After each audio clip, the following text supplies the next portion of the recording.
What's going on? Welcome back. Welcome back to another episode of Off the Schneid. The title of this episode is Drafts and Beers. We'll be doing some drafts in a second here. And for the other part, we've got a little Acai Super Dry.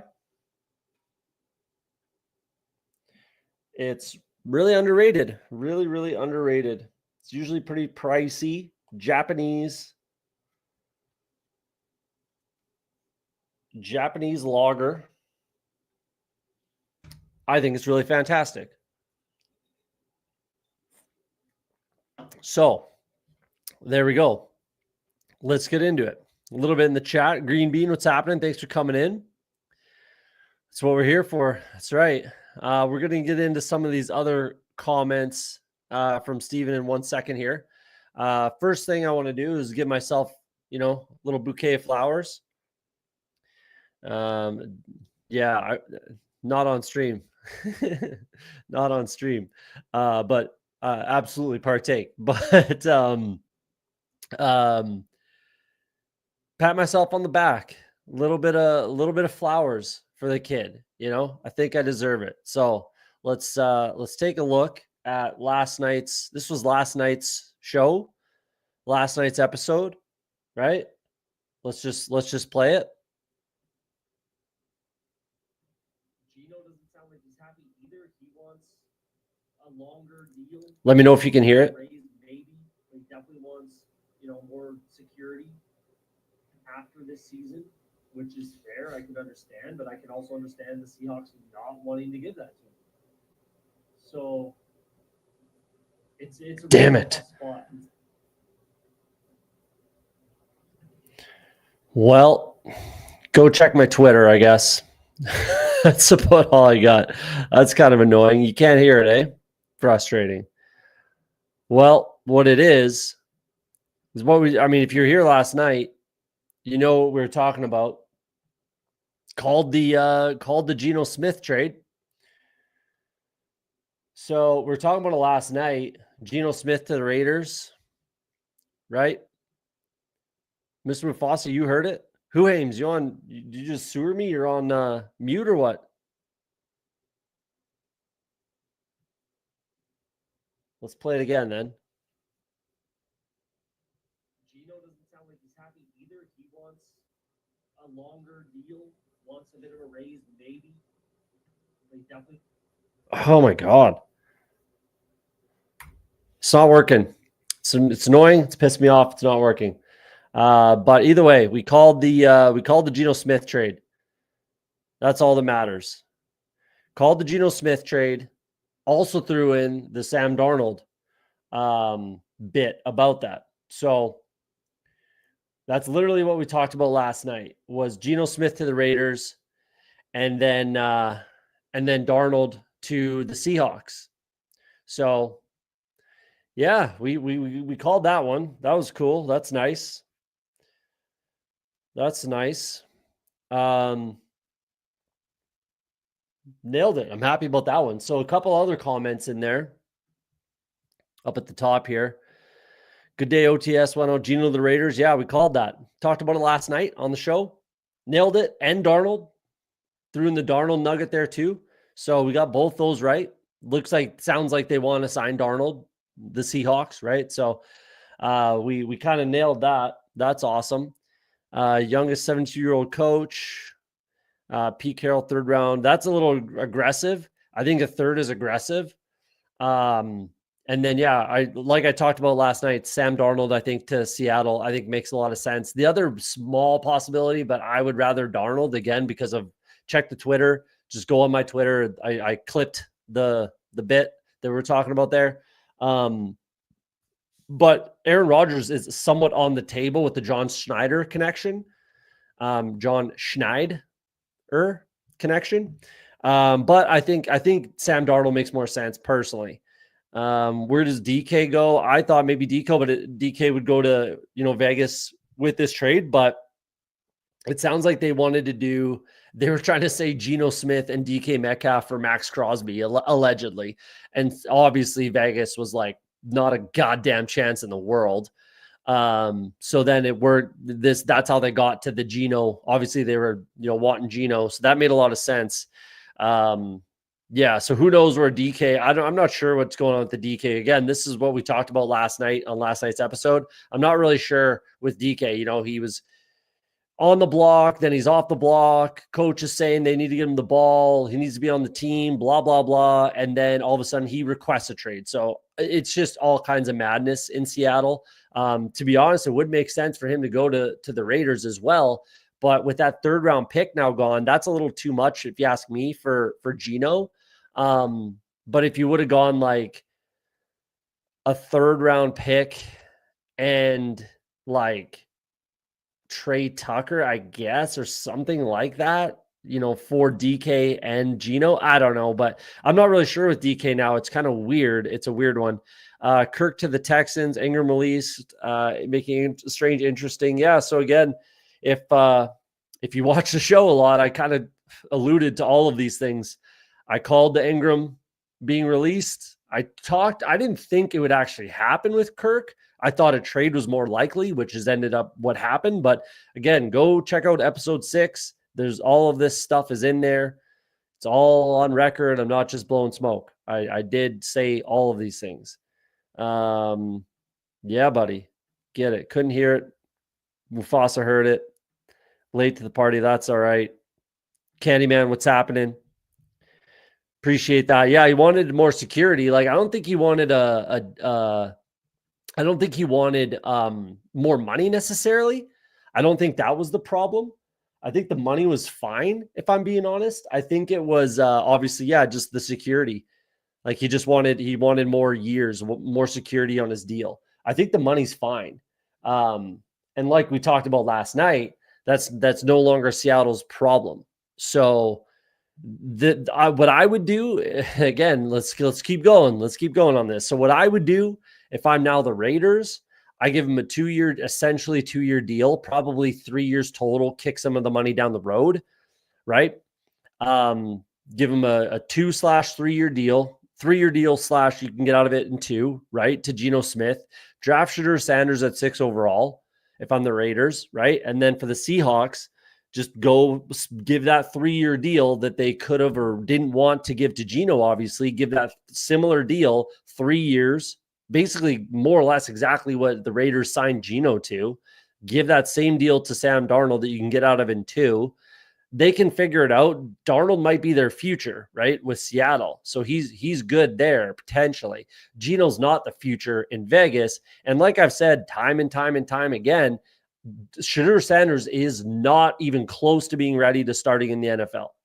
So draft him at 6th overall, right? Have him sit for 2 seasons, at least one, at the very, very least, 1 full season behind Geno Smith, as long as he's healthy, and then see what you have after that. That's kind of what I would do if I was the Raiders. Again, that's what we talked about last night, and here we are. This is kind of what's going on. So pretty interesting stuff. I'm happy we got that right. Again, if I'm patting myself on the back, we've got a lot of stuff right this offseason. So, and again, it's all out there. There's video evidence of all of it. So, yeah, that's nice. It's good for the brand, What's happening? Didn't they pay Ingram last year? No, they gave him that was when Doug Peterson was still there. That's when they signed that deal. So he does have 2 more years. He did have 2 more years, Ingram, on his deal, which was interesting. It just made too much sense to get rid of him. Is again with Brenton Strange, but they're obviously going to be in the tight end market. So I was going back and forth with someone on Twitter about this. They didn't think that Ingram was going anywhere. I was very, very confident that Ingram was not going to be on this team. And then similar to this situation, literally the next day he was cut. So yeah, kind of nailed that one too the day before. Well, I called it way before that, but it happened, again, I was having a little disagreement on Twitter, and the very next day he gets released. So Yeah, the brand is doing well. The Off the Schneid brand is doing well. So I'm just cleaning up over here, kind of a little spilly spill. But either way, we'll see where he goes. It's interesting times, and heads are gonna roll. Heads are gonna start rolling right now. Let's jump into a big board and we can keep talking because we're just gonna be drafting. We'll rip 2 drafts tonight. Let's rip a big board. 8 waiting. So tons of space, tons of room. The water's warm. Jump on in. So yeah, heads are going to start rolling here in short order. They already are. They already have been, obviously. And then we're going to see basically, obviously on Monday is when the tampering period opens. That's when free agency really starts. That's where we're going to start to see a lot of this stuff. There's obviously like the Saints. The other thing that people may or may not know, teams have to be cap compliant by March 12th. So there's a few teams out there that got to move some money around. Obviously, the Saints are the big one to wait. I think there's a lot of heads that are about to roll in the New Orleans Saints locker room. So if I'm right, I mean, Taysom Hill, we've already heard about that. Derek Carr is a possibility. Like Derek Carr could be the answer in Seattle. Obviously, Clint Kubiak. They could take that 3rd round pick, I suppose, fire it to Derek Carr, bring him over. That's a possibility. I still think Sam Darnold is a much, much better solution, but it's an option. So with all the quarterback conversation that's going on right now, this is a big pendulum swing. This is a big domino to fall, and it clears some things up. So it definitely clears up. GM Omega King, appreciate the likes and stuff on the Twitter machine, Omega. But this clears up a lot. It actually does. So obviously we know the Raiders are they're going to be starting Geno Smith in 2025. We know that. I think they draft Shedeur Sanders. So that's their future. That's their present and their future. So the Raiders are kind of off the table right now as it sits. Seattle obviously needs a quarterback. But as it sits right now, to me, there's 3 very, very, very clear. It's going to be one of these three quarterbacks without question will be the starter for the Seahawks, in my opinion. And it goes like this in order. Number 1, Sam Darnold. That makes the most sense. He's a free agent. He's the youngest. He could be your future. Give him a 2-year. You don't have to break the bank. You can give him a very, very similar deal to what you literally just signed Geno Smith for and what Geno Smith will re-sign with the Raiders most likely, right? Sam Darnold, number 1. Number 2, Derek Carr. I'll put Derek Carr at number 2, but you'd have to trade for him. So that's why Sam Darnold's far and above the number 1. So Sam Darnold, then Derek Carr. You could probably get him for much cheaper than what they just got in the Geno Smith trade, I think. So 5th round pick, something like that. So Derek Carr, number 2. Number 3, Aaron Rodgers. The John Schneider connection. John Schneider used to be with the Packers when Aaron Rodgers was there. And supposedly, West Coast, right? He's a California kid, West Coast. Devontae could come in if they move on from DK Metcalf, which is most likely, right? Then JSN is the only one left over. Lockett's gone, which is another thing that we talked about before. And then Devontae Adams comes in as well. Everybody's kind of happy in Seattle. So that's kind of the way I see it. At least there's now, in my opinion, at least now there's a team that exists for Aaron Rodgers. Before this trade happened, the Raiders, I guess, could have been, I suppose, the top of the list, I guess. Now it becomes Seattle. So we'll see. But that's a big domino to fall, in my opinion. And it just kind of shifts a few things, which, And again, that's I'm pretty excited, pretty happy for myself. A little pat on the back. Called that one last night. That's pretty sweet. Good on me. So we'll see. Then oh dang, I gotta log into my Spike Week. Let's do that. So we know what we're doing. Then we'll jump back in and see who's in the draft. We are probably this one. Okay. Let's see who's in the draft. We got Champ X3. That would be Stephen Hines. Stephen Hines at the 1 spot. Stroop. Is that Megan? Or Steve? Right there. Omega King in the 4 hole. We got Who Hames in the 8. And if you're in the draft, I haven't called you out, let me know. If you want to be known. If you want to lurk, go ahead and lurk. But yeah, it was a good day. It was a good day today. Definitely take some Brian Thomas here. He's moved up the board, but I'll take him at 12 for sure. I want to pick up some more shares. So let's do that and see who I don't have him paired with. I think that this hurts Brock Bowers personally. Only 20% with Achane. I could definitely make an argument that Henry's more. I don't know if I want to go Achane. Let's bring up Jonathan Taylor. Let's do that. Yeah, 0%. Let's bring up Jonathan Taylor. There we go. That's what we want to do.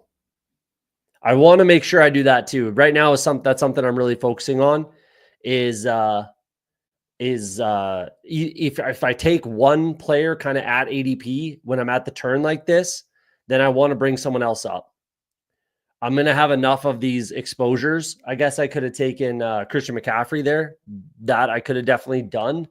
But in a vacuum, I could honestly make an argument for Jonathan Taylor over Christian McCaffrey this year.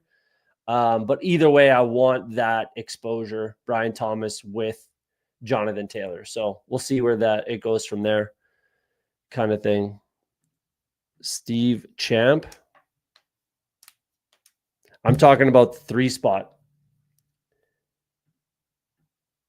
I'm wondering if that's Steve or Meg Stroop.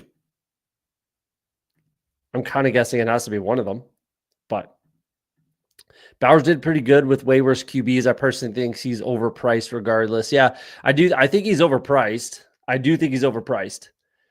I really do. And I mean,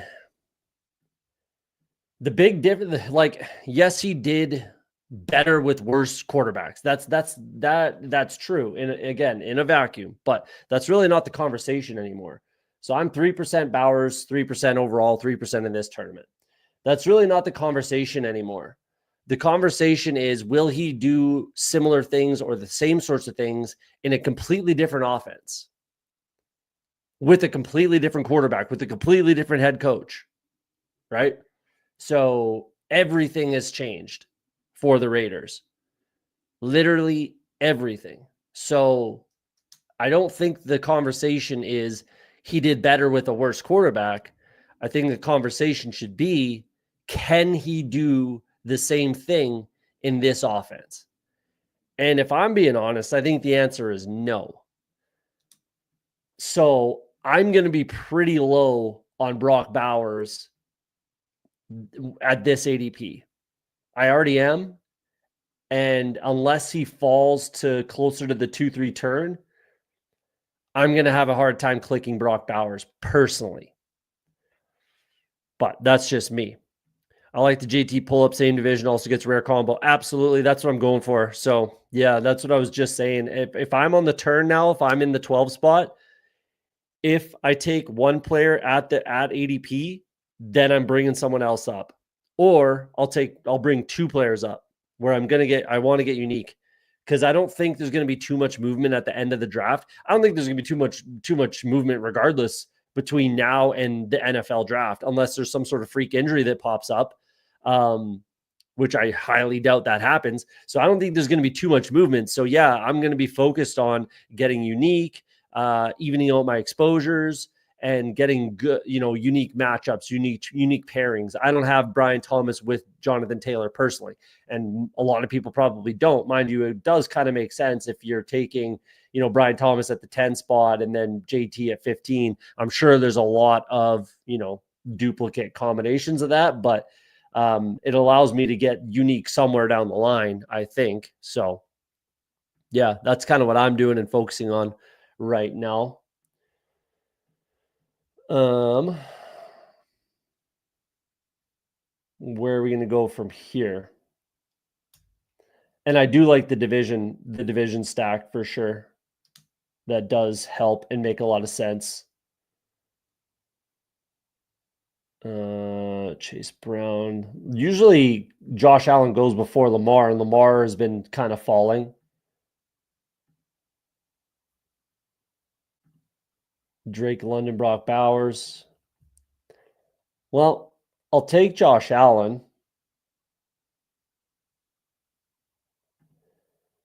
Yeah, let's get Josh Allen in our lives. At least it's AFC. So let's do that and see what our pairings look like. I don't really want to go down the James Cook path here. Let's do Zay Flowers. I think makes a lot of sense for this team.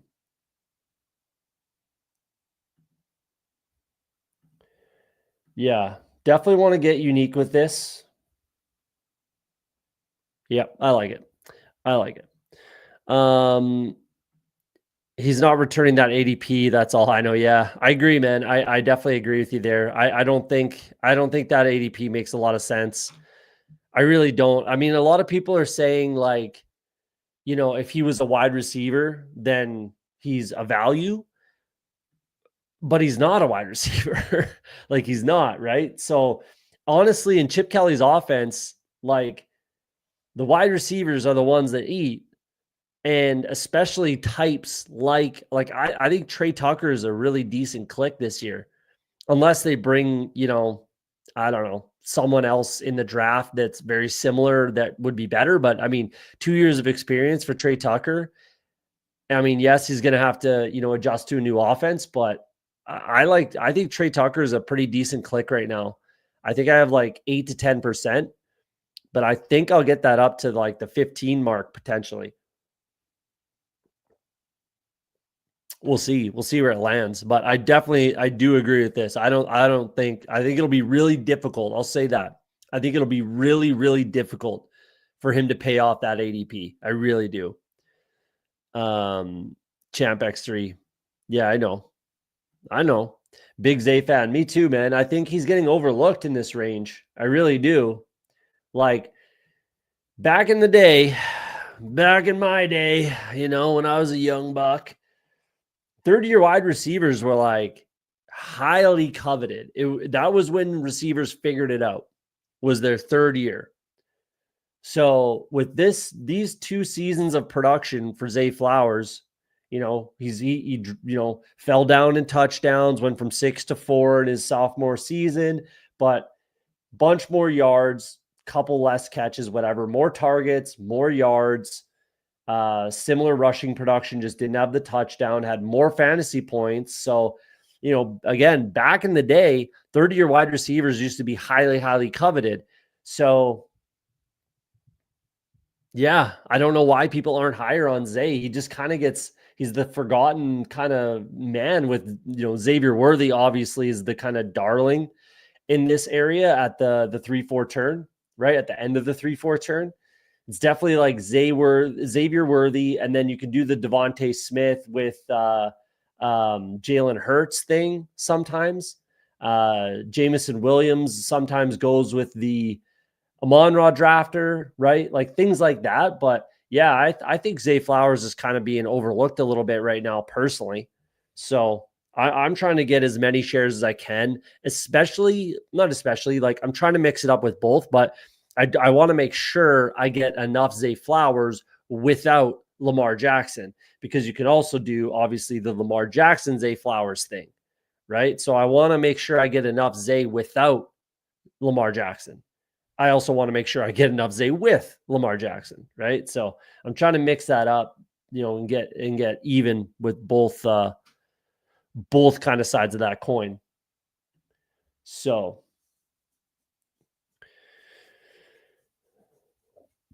yeah, you can do Henry and Flowers as well, right? Team stack it. Absolutely. So there's a lot of different things you can do with Zay Flowers. And again, I want to make sure I get enough of all of those types of options. Because again, I think he's overlooked and the forgotten man, but I want to make sure I have at least 15% Zay Flowers. That's for sure. Like at least 15%. Interesting spot, depending on who's there.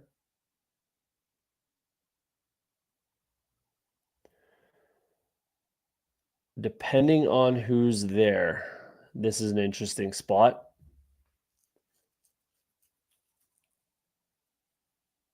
See who this guy takes. Waddle, again, is the forgotten man in this range. So I'm going to pick him off. Pairs up nicely with what I have going on, AFC. I have the whole AFC here. I got, division, and division now, right? Let's bring in Waddle for sure. And he's the last wide receiver I'm even considering clicking. I guess, Juwan Jennings has certainly moved up since the Debo trade, which is fair.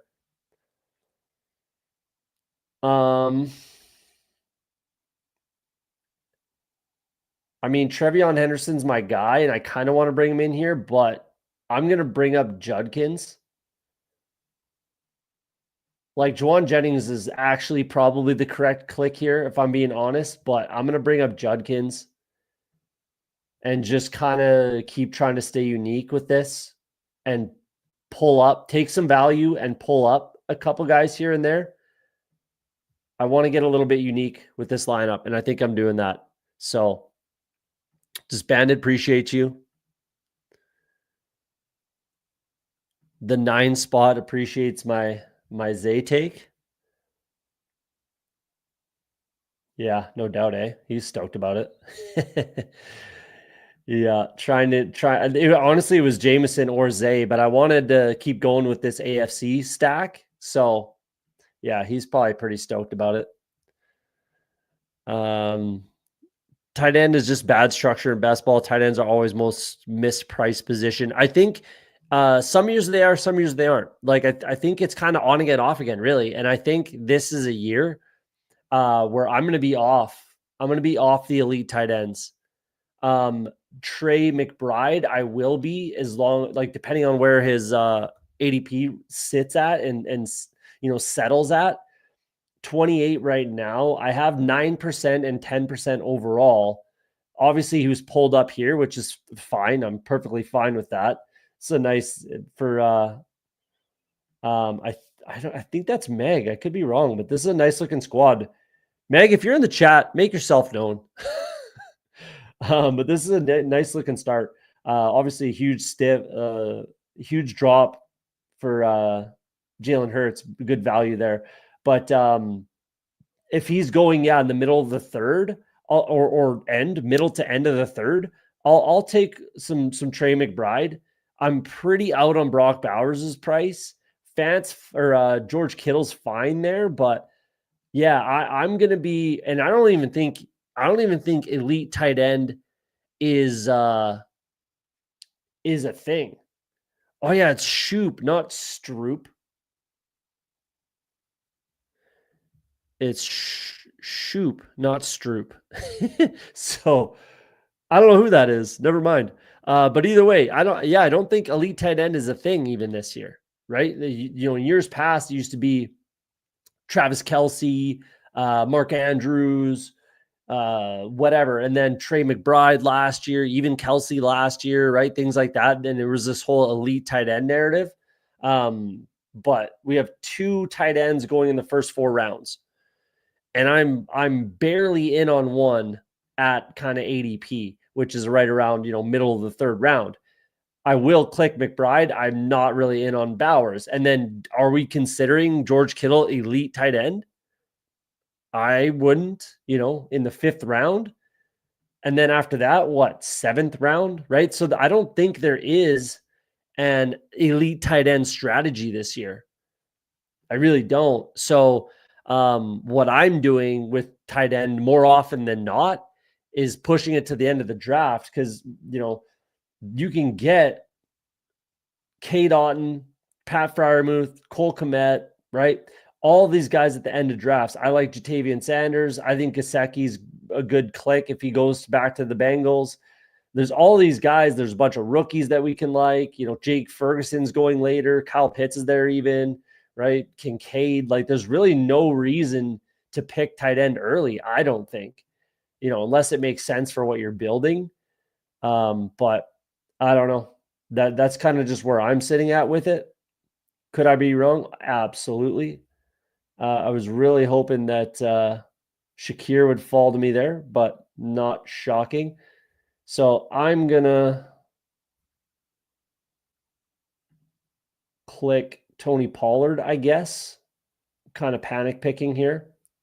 But again, fits with my AFC South.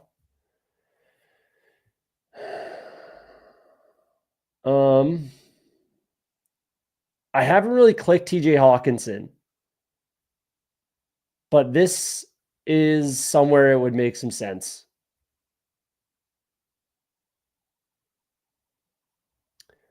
So let's bring him in. I haven't really clicked him at all. Literally, this is my first share of TJ Hawkinson, but let's bring him in. In the 8th round, it makes sense with my build, sort of.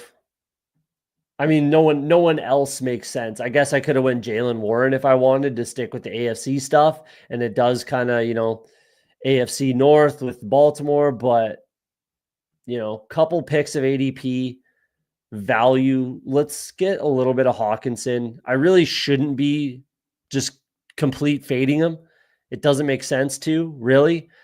I really don't love the Vikings this year. I really don't. If JJ McCarthy is the starting quarterback, I'm really not like, I haven't clicked Jordan Addison once either. I haven't clicked Jordan Addison once. I haven't clicked TJ Hawkinson once until just now. And I'm pretty fine with that. Have I clicked JJ McCarthy? One time somewhere. Wow. Weird. I must have paired him with Justin Jefferson. But either way, I'm just kind of out. I'm not a big JJ McCarthy guy personally. I'm really not. I didn't really like him when he was rookie. I didn't like his rookie tape. I didn't like him coming into the league. So yeah. I mean, yeah, he's got a good situation. I like Kevin O'Connell in as a quarterback coach, offensive coordinator, all that stuff. He's amazing, but I just I'm not the biggest JJ McCarthy guy personally. Yeah, Shoop, not Stroop. Laporta is the earliest tight end I can take. I'm kind of there as well. I do take a fair amount of Laporta. He falls as well, and he goes in a nice range. So he just fell in this draft, but he goes in a nice range where you can pair him up with a Monroe, you can pair him up with Jameson Williams, you can pair him up with Gibbs pretty easily, right? And then bring back Goff if you want. So I'm taking a fair amount of Laporta. I do like Michael Mayer. I'm trying to be relatively conservative. I want to know where he goes, and we'll know probably in 5 days.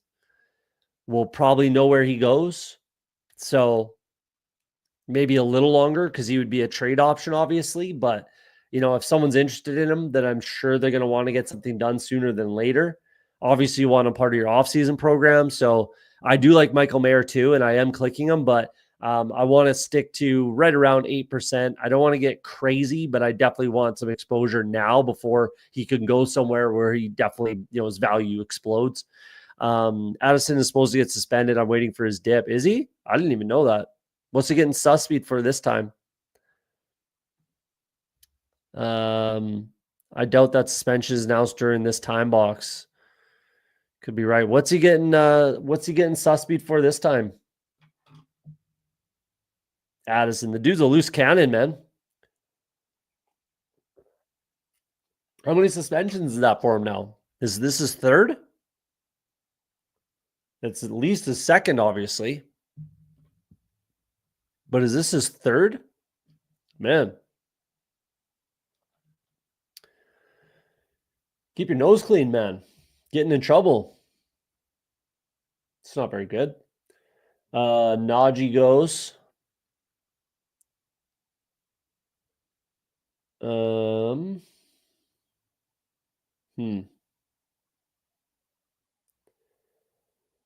I might do something a little different. We'll see. Pacheco's still falling. I'm not going to take him here. I don't think it makes a lot of sense. I would if I needed running back. I would take him. But I don't think it makes sense here. I don't want to go particularly quarterback. I don't think I really need to pull anybody up. When I have Josh Allen, I can kind of just let someone come to me. I was thinking about Travis Hunter there, so that's interesting. That's kind of a good click. Let's bring in Coleman, and then let's pull up Trey Harris, who I really like, who could be a type of wide receiver that the Buffalo Bills could go after. There he is. That could make some sense. So we'll go Coleman. Obviously, pair him up with Josh Allen, and then Trey Harris, a wide receiver that I really, really like.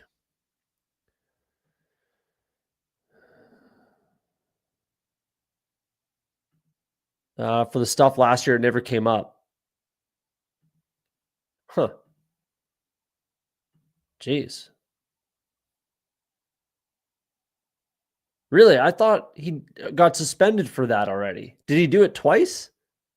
Did I miss something? Did he do it twice? Did he get 2 DUIs?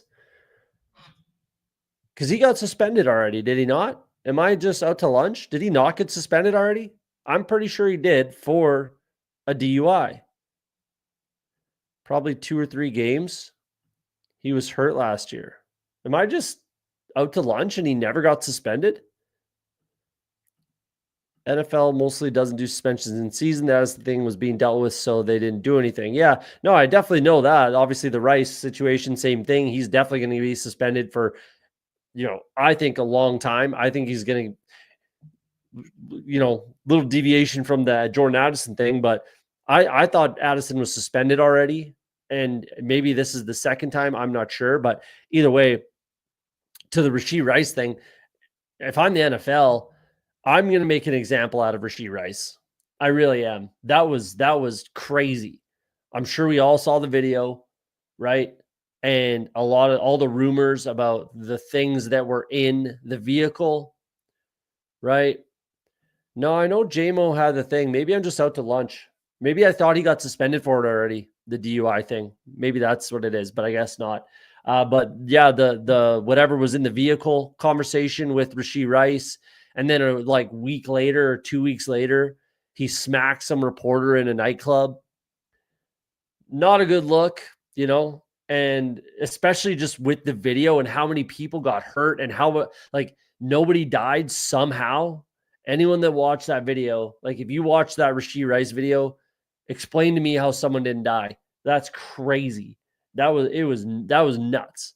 That was nuts. And the fact that it was so public in the middle of a busy freeway and the amount of people that got hurt, and then, 2 weeks later, he can't stay out of trouble enough to backhand some reporter who's obviously trying to get a rise out of him. Like, you shouldn't even be putting yourselves in those positions, man. You just got in trouble. You know what you did. And then you're out at some nightclub at 3 a.m. and you smack some reporter who's obviously trying to get a rise out of you. Like, come on, man. So, yeah. I think they make an example out of him. I think Rashee Rice gets suspended for longer than people think. Like, I'm thinking like 8 to 10 games. We'll see. I could be wrong on that for sure, but it's not a good look. That's for sure. Forgot he smacked a guy. Yeah.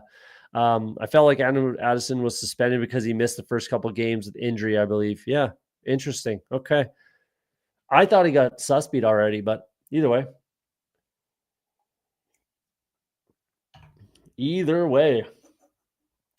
I'm still not clicking him regardless. I forgot he was getting suspended. I thought he already did. Either way, I wasn't clicking him. Now it's even less likely. I'll have to dig into that. I just thought he got suspended already. Interesting. But yeah, that's what I was talking about. Well, that was his excuse anyways. He was trying to get his dog, get home to his dog or something, or take his dog to the vet, something along those lines, right? But did he do it again? I thought he got suspended already for that. Either way, we'll move on. Move on to bigger and better things. I was really hoping Kincaid would be there. I don't know why you felt like you needed to double tap naked tight ends. That doesn't make a lot of sense. But that's okay. Let's bring in Trevor Lawrence. Be done at 2 QBs. Match him up with Brian Thomas Jr.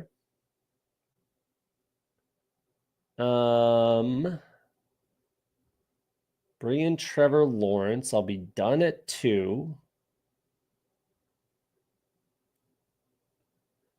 I guess it has to be Quentin Johnston.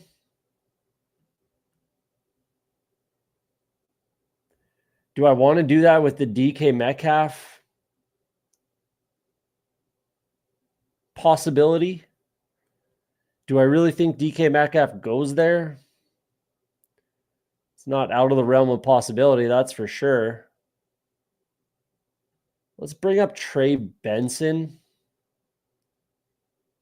who I really like.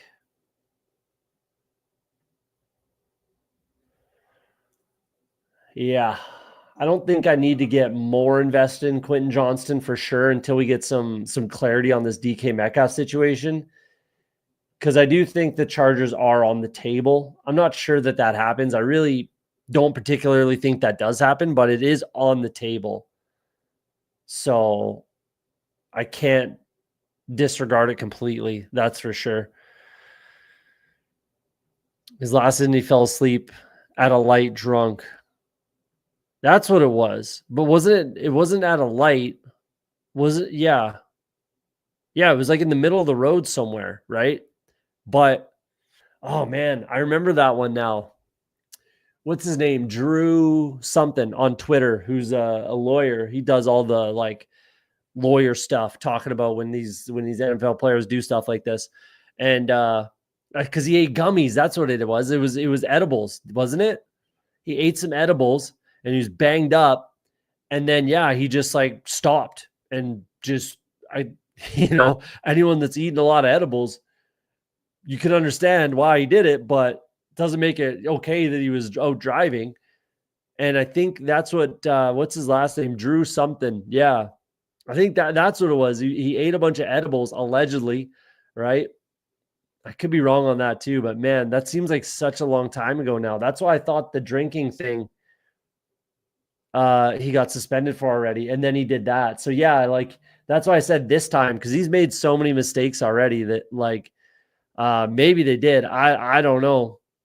I don't remember. Like again, they're starting to stack up on Jordan Addison a little bit, right? So that's why I said this. What do you do this time? Because I thought it was another thing, but either way, yeah, the dude needs to keep his nose clean a little bit, I think, for a bit, especially if he does get suspended again for, one of these two infractions.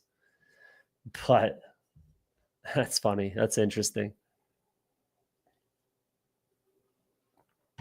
First time I'll mention this tonight. If you're new to the channel, hit that subscribe button.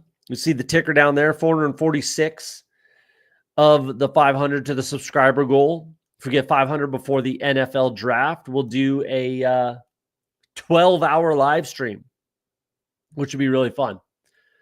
So if you're new to the channel, you appreciate the content, hit that subscribe button. hit the like button if you guys don't mind.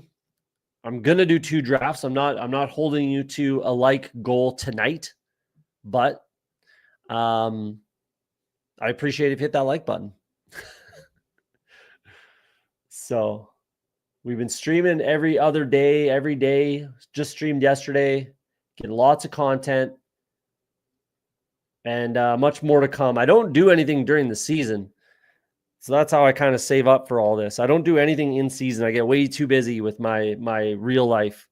I just cannot make content over the winter for what I do for work. So it's just way too busy for me. So I save it up. I do all of the big board season. I do all of Best Ball Mania season. And then we hibernate for a few months. And then I do playoff best ball. I do playoff best ball. I stream playoff best ball, and we did really well this year in playoff best ball. So if you tuned in for that and drafted similarly, you would have done well too. Done at quarterback. I'm not taking another quarterback. That's for sure. Period. End of story. Do I think Evan Ingram can go somewhere and have some value? Maybe. His age is a concern to me. I would like to get more Pat Freiermuth. So let's just kind of lock that in.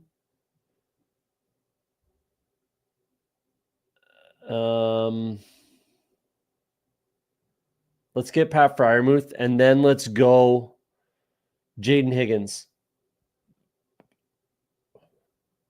I need more. I'm only at 14%. I would like to be closer to or at 20 for Jaden Higgins. So let's do that. And then Freiermuth fits with my Zay Flowers. I was thinking Jerome Ford there too, but I'd rather get more wide receiver depth. I'm already, with JT as my anchor and a couple other, running backs I think I can rely on. I think wide receiver is the click there. Geno Smith flying up the board. There it is. Pair him up with Brock Bowers. There you go. Interesting. This will be interesting. What happens to Geno's ADP? A lot of these Brock Bowers drafters are going to start to have to pull him up to around there. 179, 178. What's his ADP? Currently 174. So yeah, he's going to probably have to move up to here. Would I do that? Let's see. I would take Justin Fields ahead of him. And probably Sam Darnold still. We'll see what happens to Sam Darnold's ADP once he probably signs with Seattle, is what I thought. So next week will be interesting with free agents and cuts. Absolutely. The heads are going to start falling this weekend. Heads are going to roll this weekend. Before, again, if you're just joining in, teams have to be salary cap compliant by the 12th. So there's got to be some movement. Things are going to happen. Heads are going to roll. And then we'll see what happens with free agency, which will start on Monday, the 10th, the legal tampering period, which you might as well just call the opening of free agency because that's when it happens. Everything will be released. All of the juicy stuff, all of the stuff that we really want to know will come out on Monday. Drinking a bottle of Crown Royal for Jordan Addison probably makes a lot of mistakes, that poor guy. Yo, Tyler, Emo Cowboy, what's happening? Thanks for coming out. 18 watching, only a few likes. That's a travesty. Every bit helps. We got 20 watching right now. We should have 20 likes at least. I'm doing another draft. I'm not even holding everyone to a like goal tonight. We're just going to rip another draft. I called the Geno Smith trade, for God's sakes. And I called Sam Darnold going to Seattle. Not that that's happened yet, but that's the rumor. So hit that like button. Come on now.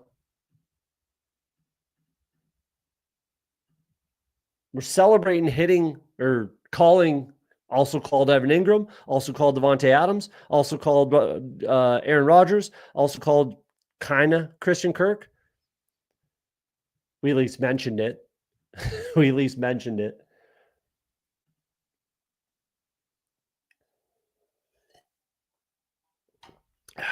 But appreciate that. Again, the subscriber goal. We've been rolling. 446. We're almost there. 54 more.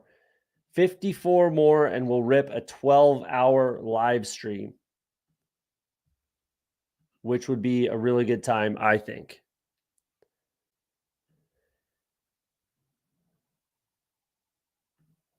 The Schneider, John Schneider, who's the GM of the Seattle Seahawks, John Schneid, the GM of the Seahawks.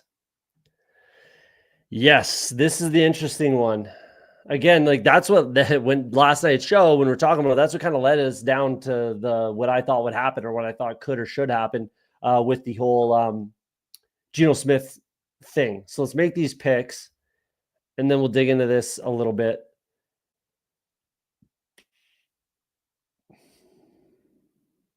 I want to double tap Restrepo and Royals, but I need another running back. So let's bring up Damian Martinez. I like Damian Martinez a lot. And let's actually go Jalen Knoll. Let's go Knoll. I need to get this up over 20% at least. I need to match Royals and Restrepo. So let's bring up both Knoll and Damian Martinez. There we go. All right. So this is the conversation. Like, this is what I said earlier in the show.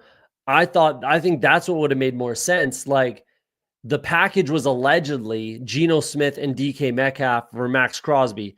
And the Raiders told the Seahawks to go fuck themselves, obviously, which is exactly what they should have said. Like, that would never happen. That's crazy. You're fucking dreaming if you think that that's going to happen. So that was what started the ball rolling. And then it ended up a third for Geno Smith. Do I think Geno Smith is worth a third round pick? Not a fucking chance. No, I don't. I mean, a fourth, maybe.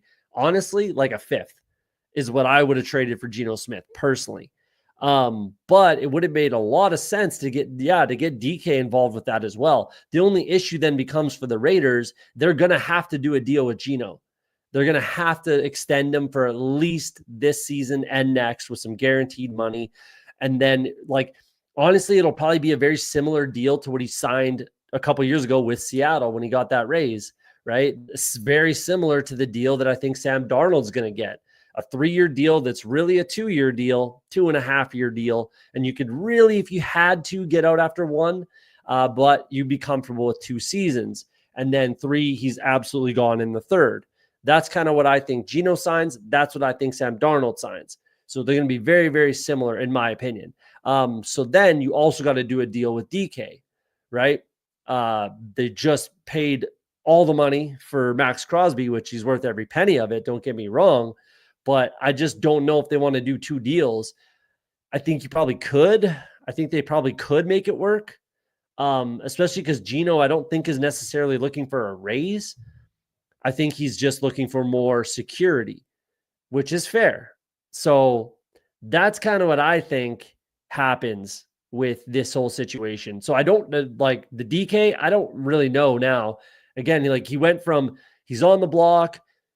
We're feeling out some offers. The Packers are sending Wicks or Romeo Dobbs and a third for DK. No, we're not taking that. He's not being traded. He's our guy. We need to get him the ball. We need to do this. We need to do that. And then he's not being traded. Then all of a sudden he goes in and demands a trade. So what is going on? Like, I don't know what's going on with this DK Metcalf situation. I don't know where he goes. Honestly, the Raiders do make tons of sense. So what I was saying earlier is maybe like if you did the third, maybe a third and like Trey Tucker or something, or I don't know. I wouldn't particularly want to trade Trey Tucker if I'm the Raiders. So maybe that's why they wouldn't have done it. But a third and Trey Tucker for DK and Geno, I don't know. Like, in all honesty, a second for both of them, a second round pick and like a 6th next year or something for Geno and DK. And then you work those deals. I think that would have made a lot more sense, but I don't know. So if DK is not going to the Raiders, I don't know. And he really doesn't want to go to the Patriots, it sounds like. So who's left on the table? The Chargers, maybe, but I don't think he goes to the Chargers. I don't think that makes the most sense in the world for the Chargers. I don't know. I'm not sure with DK. I'm really kind of stumbling around with that one. No, just the Schneid, as in you the appreciate that, man. Appreciate that. I knew you were talking about, but I appreciate that. DK going to Chargers. I'm not sure, man. I don't think it makes a tons of sense to send him to sign him. For them to trade for him. I really don't think it makes a lot of sense. I don't. But I could be wrong. It's on the table. We talked about it earlier. It's certainly, I think, on the table.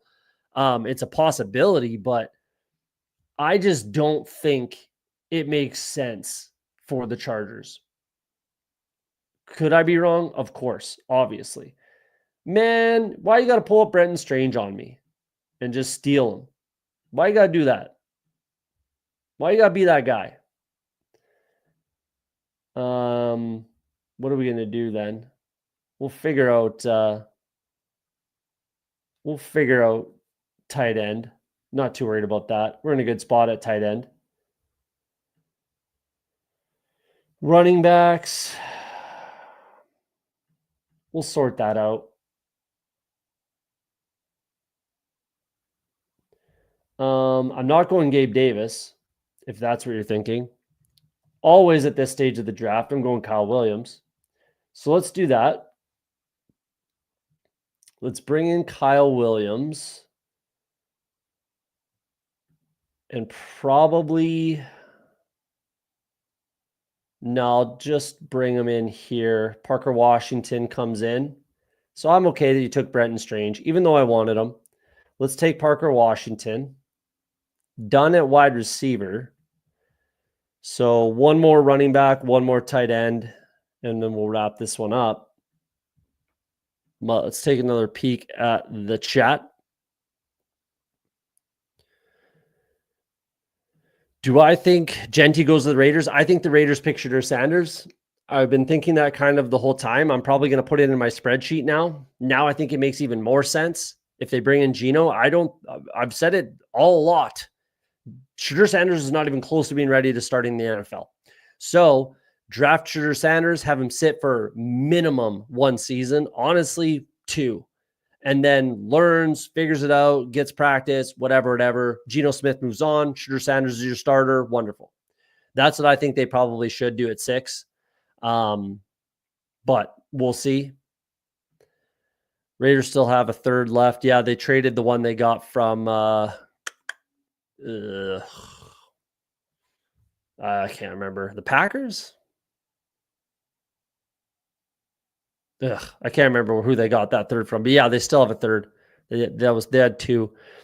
I'm not buying Genty going in the top 10. I wouldn't pick him in the top 10 personally.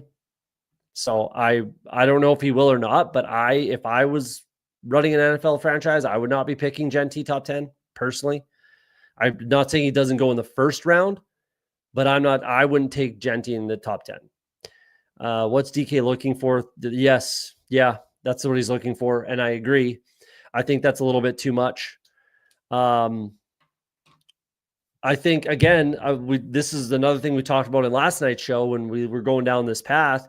I think T. Higgins, that deal is what DK Metcalf is going to be looking at. So one of those hats got to drop. Either DK gets a new deal or T. Higgins gets a new deal. I think that's the chicken that's going on right now. So we'll see. We'll see. But it's got to be that range for sure. Knowing Pete Carroll, he's probably going with Genty. I think they'll have in the 2nd round, they'll have their pick of a bunch of good running backs. There's just so many good running backs in this class. So many that I don't think they'll have to. Like, unless there's a huge run on 1st round running backs at the end of the 1st round, like the Raiders have an early 2nd round pick. So if Judkins is there, which makes tons of sense with Chip Kelly. If Trevion Henderson is there, makes tons of sense with Chip Kelly, right? So either one of those guys, I'm very confident Chip Kelly would be more than fine with. So I really don't think Genty makes sense to the Raiders at all. Mostly because of that, really. Mostly because of those two Ohio State running backs that are going to probably go, unless they get pulled up into the back end of the first, they're going to go early second. So, which is exactly where the Raiders pick. So that's my opinion. DK is a fancy Alec Pierce. I said it. Damn.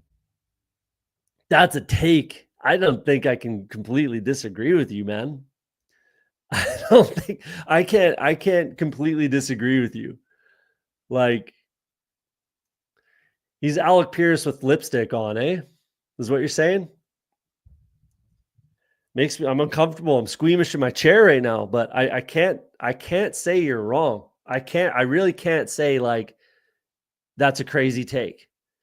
That's funny. I really can't say that that's a crazy take. I don't think that's completely out of pocket, man.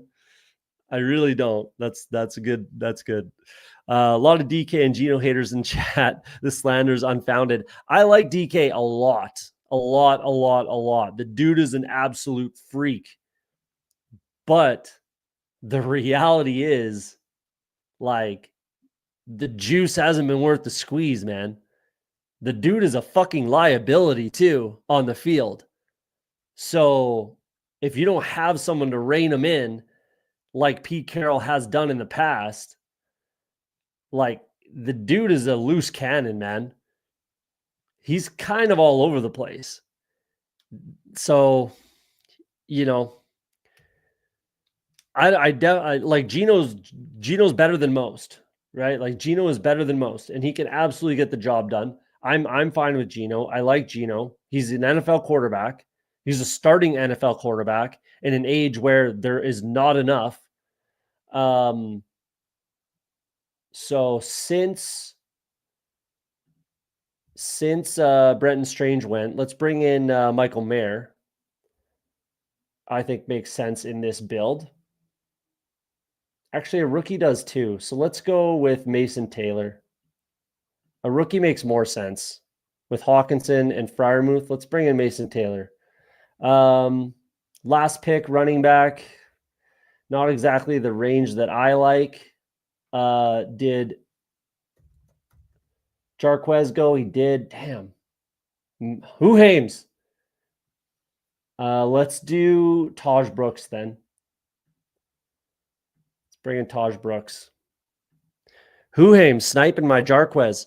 Yeah, Geno Smith is an NFL quarterback in a time where there aren't even 32 of them in the world. So, Geno's good enough to he's better than most.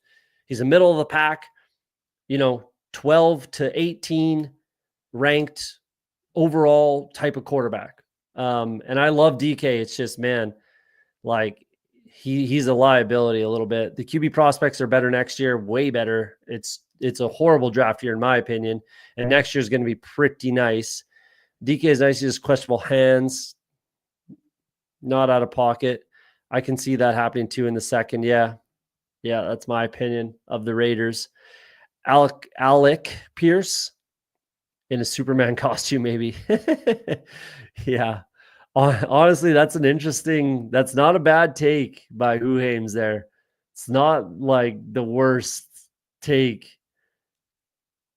Again, like it makes me uncomfortable as a DK supporter. I'm a big DK guy. I really, really am. The dude is an absolute specimen. But he is a bit of a liability with his hands. He's a little bit of a liability on the field. He's a hothead, man.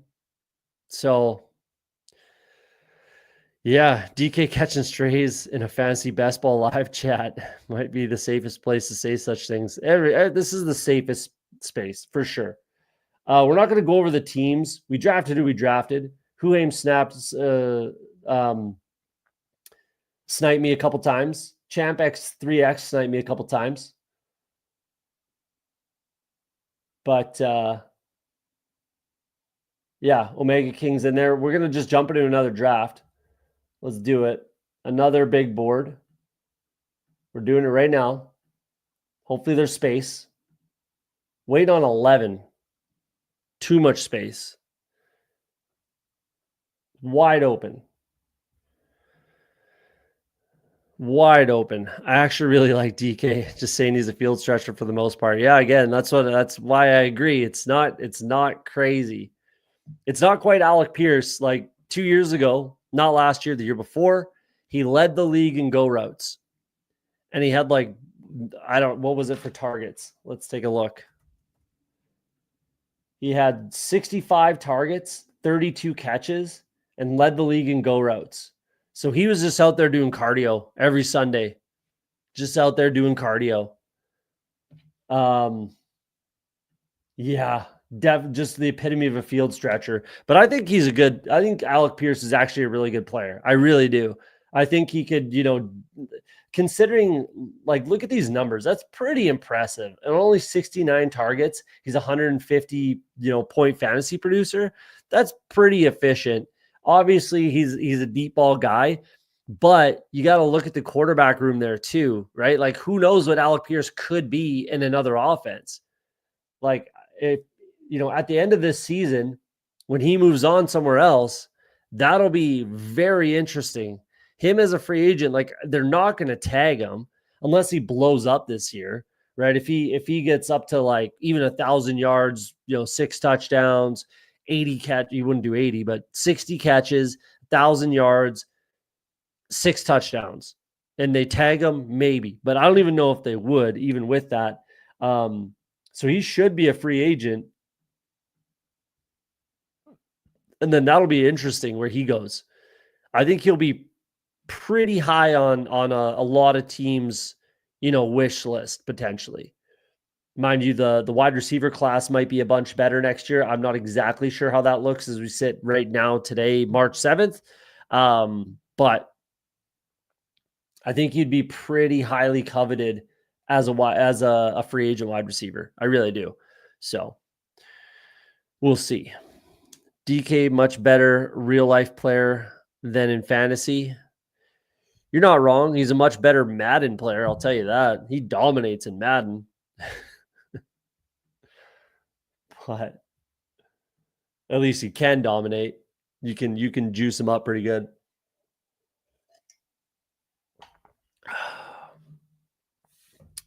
Yeah. Waiting on 1. 15 watching. Hit the like button. Hit subscribe. Do all the stuff that helps us out. Let's keep it going. Keep it rolling.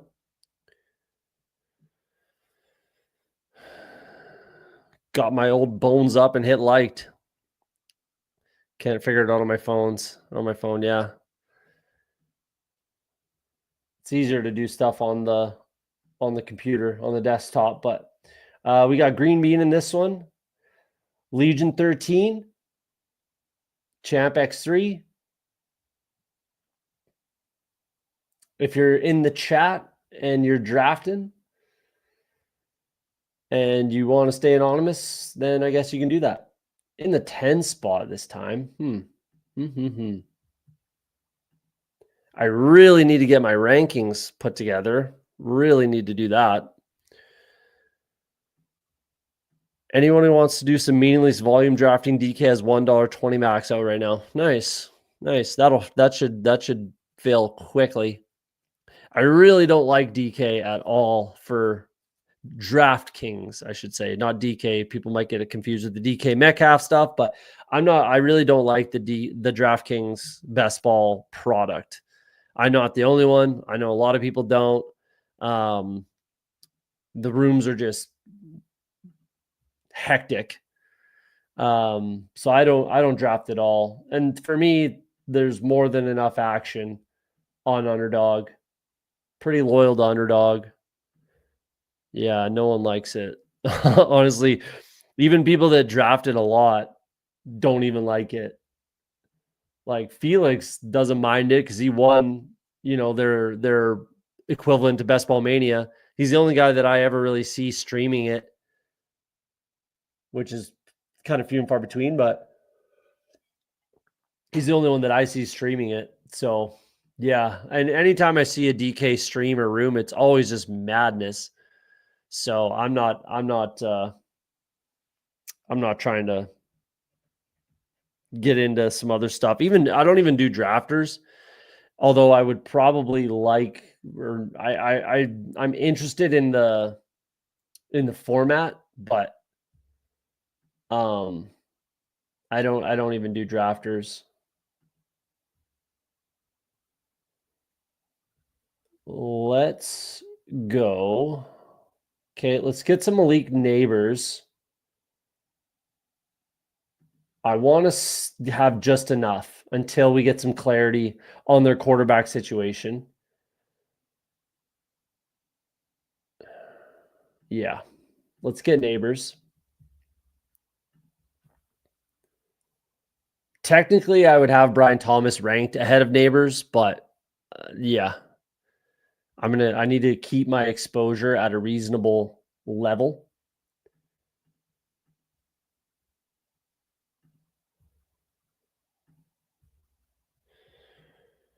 Drafters format isn't fun in my opinion. The application is super nice though.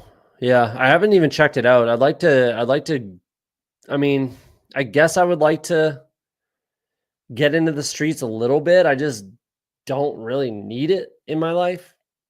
Like obviously the most points format is a little bit different, and I think they're always 20 rounds, I believe, right? But yeah, at least like their drafting app is better than DraftKings, because DraftKings is just absolute trash.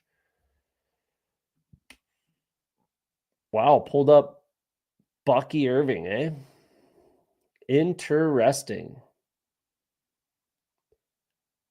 Let's do Jonathan Taylor again. I don't have him with Neighbors at all, which I'm going to correct right now. I'm fairly high on Jonathan Taylor, but I'm only at 10%, so I need to bump that up regardless. Yeah, they're always 20 rounds. So like that's nice. And then the different format, the most points type of format. Like if I'm underdog, like don't try to force that in again. Like let drafters have their thing. Like and they didn't even come close to filling it, if my memory serves me correctly, last year, their most points format. They took it out of they had it with like, just stay in your lane. I'm okay with that. Like you have a good product, you fill your tournaments, just stay in your lane, honestly, is what I would say. Like if you wanted to have a little juice to but I don't even want that. Like I don't want a most points thing for Best Ball Mania. I'm maybe the only one that doesn't. I don't really see the need. I'd rather have a flatter payout, in the actual tournament. And yeah, you got to make the finals to make really good money, but like at least, if you're 20th or something, you're still getting a really nice payday. Like what was it last year? If you finished like 20th, it was like 20 grand or something, which is pretty sweet. Like that's pretty nice. It might have even been more than that, and if you're finishing like 50th, and you get like, I don't know, 10, something like that. I don't know. Either way, I'm saying like just flatter payouts is what I would rather. I'm not a big most points or overall points proponent. Like if you're going to do that, do it in a different tournament, which is what Underdog did last year. And then it didn't even come close to filling it. And that's what that's all what the drafters does. So they're doing their own thing. Now Underdog's trying to take from that. Like let's just stay in our lane. Let drafters do that. If people that want to draft that format, draft over there. If you want to draft Underdog's format, draft on Underdog. Like realistically, you're competing with DraftKings. So just do that. You don't have to spread your competition over 2 other platforms. That's just kind of my 2 cents on it. That's what I would do. But I am just a guy clicking buttons on a computer screen. For all you guys know, I could be AI generated.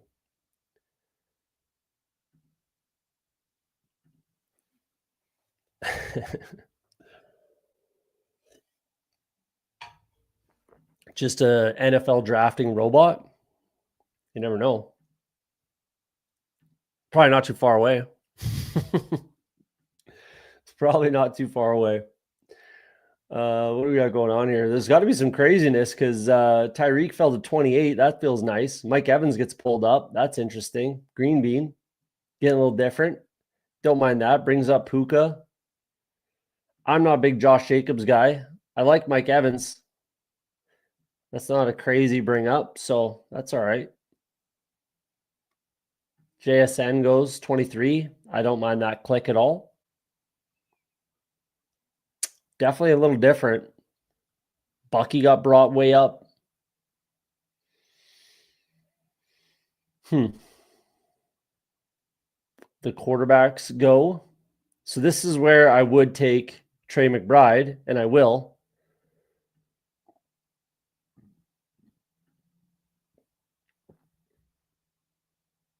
Yeah, I will take Trey McBride here for sure. Nice little ADP drop. Feels good, makes sense. Marvin Harris. Oh, no, that's right at ADP. Okay. I thought that might have been a bring up.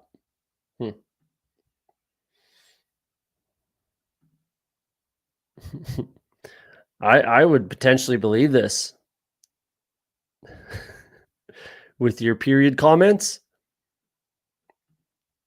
Is that what initializes your AI? You type the period and then it initializes the program, the chatbot. Is that what it is? But Daddy, with all the draft tools available, a lot of AI drafters. Yeah, I mean, like that's basically what the leg up like app does. So that, I mean, someone, I don't remember who it was, but someone on Twitter was like exceptionally butthurt about that leg up app. I don't like it at all personally. I really don't like that tool. Like, I don't need you to try to tell me who I should or shouldn't draft. I don't need or want it. Based on your own, like, the biggest problem I have with it is that it's based on their own opinions. So, like, there are some, like, once the schedule's released, there's some correlation stuff in there, right? So that, I guess, makes some sense. But right now, it's based on the algorithm that they built, right? So it's based on opinions. It's based on their rankings, that kind of shit. Like, I don't need you to draft for me, Packerain. You know what I mean? Like, that's kind of what that is. And yeah, someone on Twitter was like really, really butthurt about that tool. I think it's fine. I think it's whatever. They're basically saying that it, like, violates the terms, the T's and C's essentially.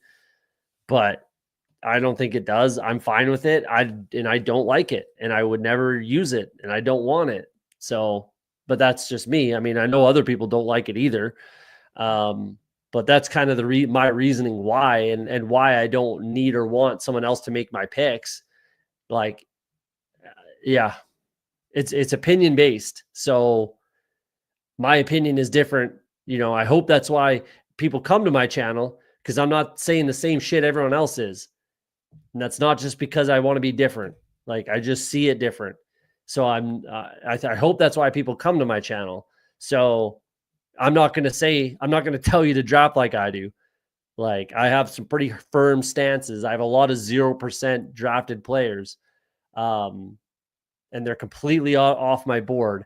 Is that correct? Not necessarily. Has it served me well? Yeah, it's been pretty reasonable strategy for me.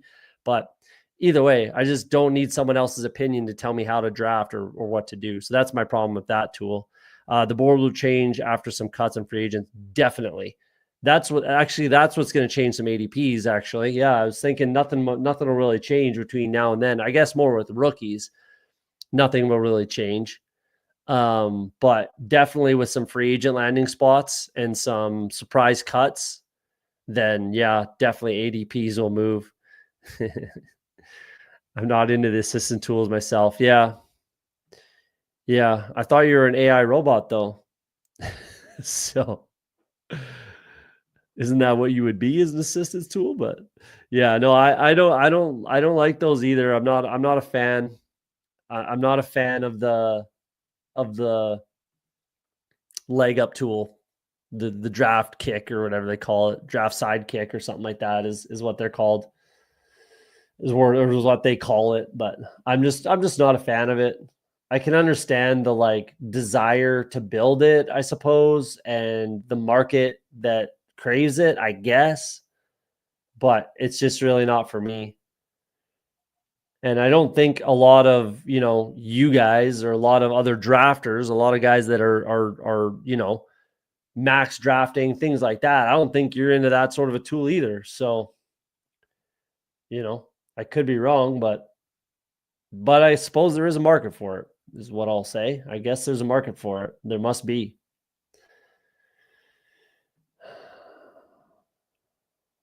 Where are we? I am going to try to stick more to the NFC if I can, when and where it makes sense. So let's bring in Kenny Walker. I think that does make sense here.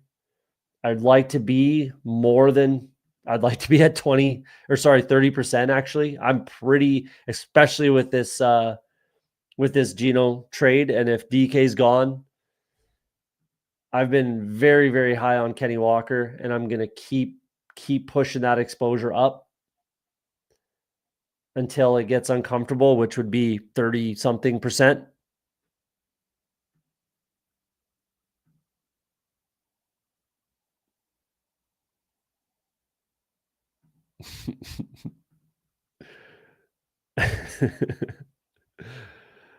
Can I be one of the good ones?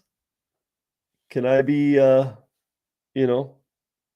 pardoned or put in the special tank, the special holding cell?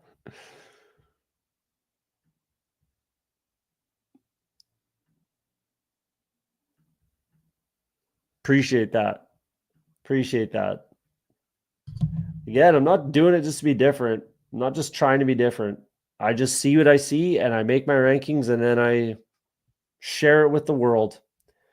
And if people agree and appreciate it, wonderful. If they don't, then that's fine too. I'm going to do something interesting here. I haven't done much of this at all. Let's take Sam Laporta. Pair him up with McBride, Jameson. Obviously, I'm going to try to bring in Goff. That's pretty obvious. I don't have to, but I will unless someone snipes him on me for no good reason. But I'm going to stop at 2 tight ends here. I don't think there's too many scenarios where you can do that. I really don't. So this is one of them. This is one that does make sense. Like I think I said it a couple weeks ago on a show where, it's basically like, even with Brock Bowers, I was saying I'm not so sure I'm comfortable with it, but probably Brock Bowers and Sam Laporta, Brock Bowers and Kittle, McBride, Laporta, something like that. That's basically it for stopping at 2 tight ends. Like maybe, Trey McBride and Mark Andrews, Brock Bowers and Mark Andrews, I guess would work. That's it. That is it, though. That's all that would work for me for a 2 tight end build. So now I can stop at 2, which is kind of feels nice. We'll see where it kind of goes from there, but that kind of feels nice. Yeah, I hope you like the strong stance. It just is what it is. And this is what I agree with the most. This is what I always tell everybody. Like, get a lot of different opinions, make up your own mind. Make your own rankings. Like, do your own thing. Like, again, watch a lot of stuff. If you want or have time, watch a lot of different people. And if they say stuff that you like and agree with, perfect. But also watch like people that you don't exactly agree with. I think that's a good process as well. Honestly, you guys want me to be honest with you here? I don't particularly love Liam Murphy's takes on a lot of things. Honestly, I really, really don't. But I know he knows what he's doing, and he's obviously won the biggest tournament in our space, and he makes the finals. He knows what he's doing. So, like, it helps my process watching him. Like, I watch his show sometimes. He streams during the day, so I don't really get to watch it that much. But when I'm working from home or something, I'll put it on, and I'm honestly, I don't really like a lot of his takes. I really don't. but he knows what he's doing. And I can't argue that. I cannot argue that. If in this tournament that or this fun, tournament salary thing that Herzig's building, I'll probably put Leo Murphy in my lineup, right? Because I know he knows what he's doing, and I know he makes money. Like I can't. You can never take that away from him. That's also one of his downfalls because he does. That's all he'll do is remind you of it, right? Which is another part of what I don't like about his content. But again, you can't take away from him that he knows what he's doing, and he wins tournaments. Like, but I don't love his content. So I watch people I don't like a lot. Like I have a hard time watching the legendary upside guys, if I'm being honest, because it's so fucking dry. Like there's just not a lot of entertainment value there. Like it's just bone fucking dry, if I'm being honest. So I don't like watching that content too much. And Liam's pretty dry too, if I'm being honest. But I'll watch their content sometimes because I don't like it, because I disagree a lot of times. So that's what I say. Yeah, watch a lot of everybody and watch people you don't agree with, and then build your. But I mean, listen, hear them out. Like, no, pretty much no one agrees with my rankings. That's for sure. No one agrees with my running back rankings. My wide receiver rankings are kind of coming around to it because some of the, Ted McMillan's being pushed down, and now it's okay for me to not like him, right? Like, it's kind of coming around that the big guys aren't as high on some of the players that I push down because I don't think they're kind of worth it. Let's bring in Luther Bird in here, get a nice value there, almost 10 picks, 9 picks. I think that makes some sense. Let's bring him in. So yeah, listen to people you don't like, listen to people you like, build your own opinion, take it from there. Johnny Five's a good shout, man. Short Circuit, underrated movie. You're showing your age. You're probably at or a little older than me, would be my guess. If you know Johnny Five, I don't know how many people in the chat would know who Johnny Five is. Chappie, everybody probably knows, I'm sure, but I doubt Johnny Five. Little Short Circuit action, little Short Circuit shout. I just watch everyone's shit and come up with my own conclusion scenarios myself. Good. That's the way you should do it. Yeah, you're a little older than me. A little older than me. 5 years. Probably older than people think.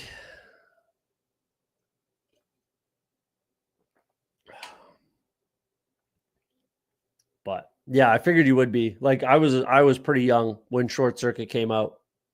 So if you're shouting Johnny Five, then probably a little bit older than me. But not by too much, which yeah, makes sense. Makes sense.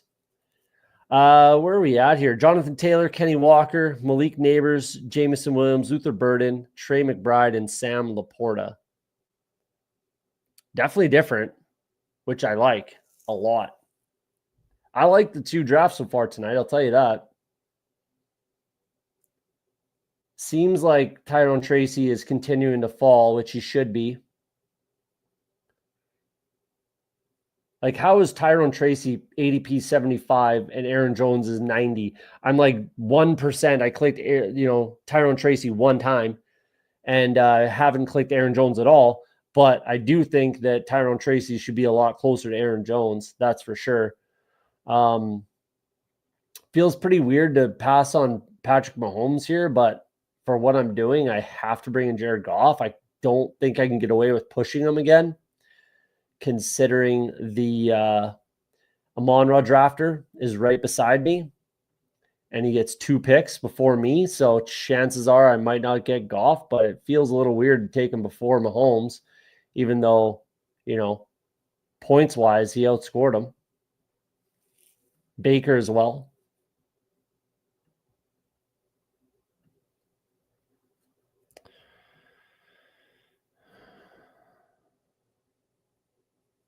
You don't know Johnny Five? Man, go watch Short Circuit. It's a good one. It's a good movie. It's a good time. Yeah, man. Yeah, Green Bean knows what we're talking about. It's a good movie, man. Well, I actually don't know if it is good. I haven't seen it in a really long time. And it's super 80s. But what was the other one? Batteries Not Included. I don't know. Those are just little aliens, little discs, right? Batteries Not Included. That was a good one. That was an interesting movie. Steve's the old here, eh? That's all right. Someone's got to be the oldest. I think this is a pretty mature crowd for the most part. I'm right there with you guys. I'm right there with you. Batteries Not Included. Do you remember that one? It's a good one. That movie was cutting edge at the time. Like the CGI or what, I don't even know how they filmed it. Maybe it was like green screen or something or blue screen. I don't know. I don't even remember how they filmed it, but that was pretty cutting edge at the time. Batteries Not Included. That was a good one. It was a different, interesting movie. I haven't seen it in a long time though, so maybe it was god awful. Hard to say. I definitely would have taken Kyler if he fell to me. It's going to be hard to build out stack. It's going to be hard to build some stack options, at least double stacks, because I'm stopping at 2 tight ends.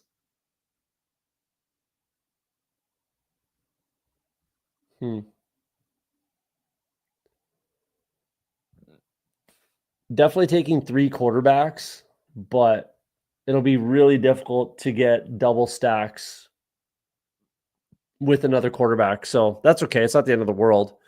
Like I always say, especially in the early big board, it's not imperative that you have double stacks at all. But you don't have to have 2 or 3 double stacks. It's nice to have some of that in your portfolio, but it's not entirely necessary. Mark Andrews is falling here. That's interesting.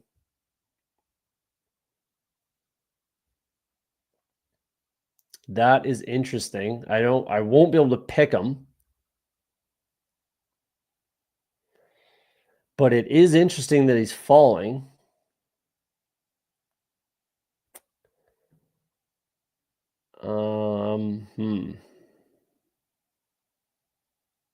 Cooper Kupp is really the interesting one. They're going to end up cutting him. They're just, I don't know why they're kind of biding their time on that, but they're going to end up cutting him. And then where does he go? And it's really difficult to say Cooper Kupp is not just this, right?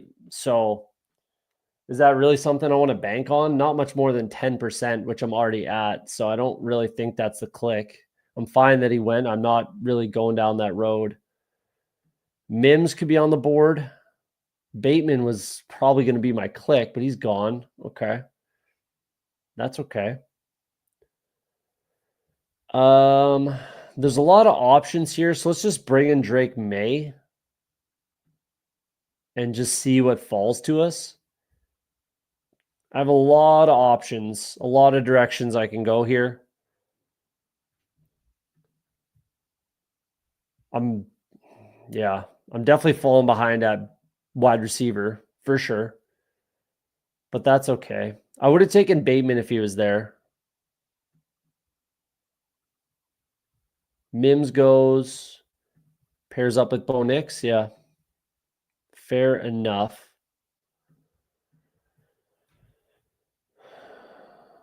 Coleman goes. That would have been another click that's on the table.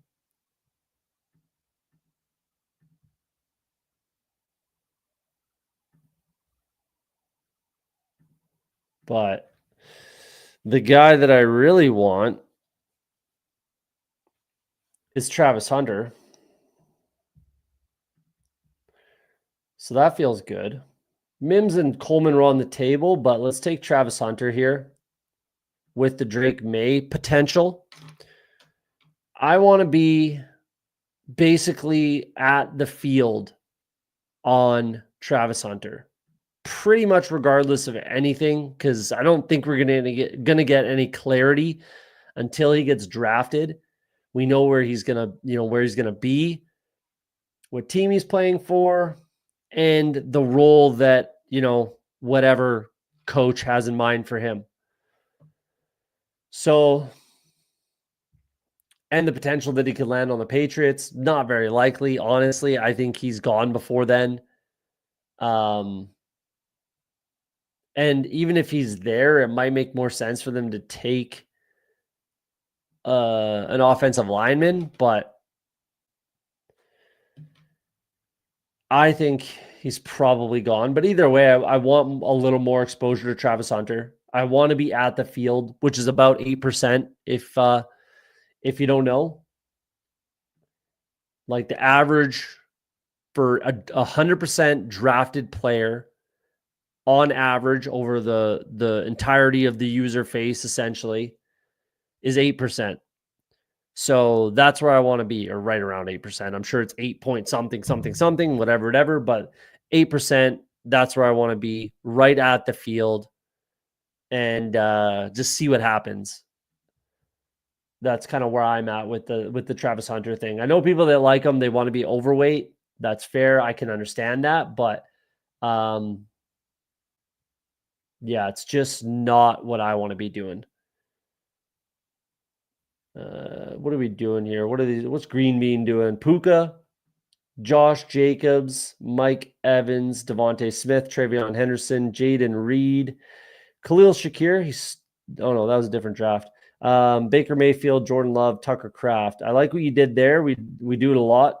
I do it a lot. Jaden Reed, then Jordan Love and Tucker Kraft. It's a good strategy, I think. I like that a lot.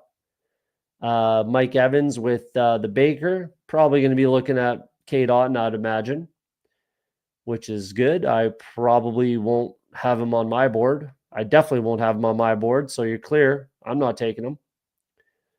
Legion 13, CeeDee Lamb, Ashton Genty. I would potentially take Genty there. So I'm pretty all right with that. That's about the earliest I would take Genty. 19, 20, I'd rather not. I'd rather take him at like the 1-2 turn, but to get some exposure, I'm not clicking him until at least like 19 or 20. So if I don't get a single share, then I don't get a single share. I have none so far. CeeDee Lamb, Ashton Genty, Breece Hall, James Cook, Rome Odunze, Chris Godwin, Emeka Ibuka. Huge value on Patrick Mahomes. Michael Pittman and Dak Prescott. Dak with CeeDee. Might be looking at Jake Ferguson. Patrick Mahomes. You could pair up later on.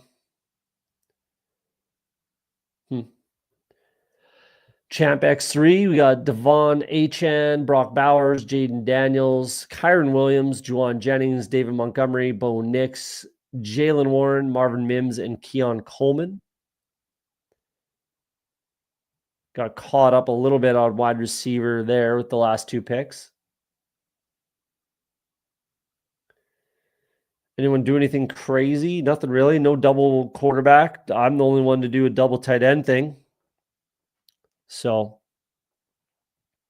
yeah, we'll see how this shakes out. I do want one more quarterback, but I don't need to force anything.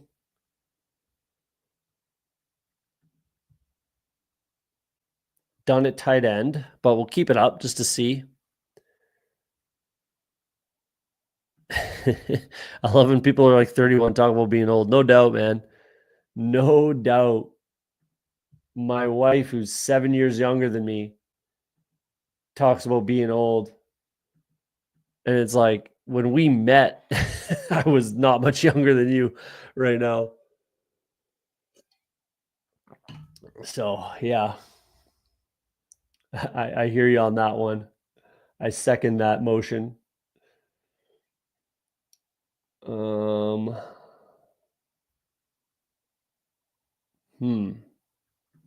Let's go like this.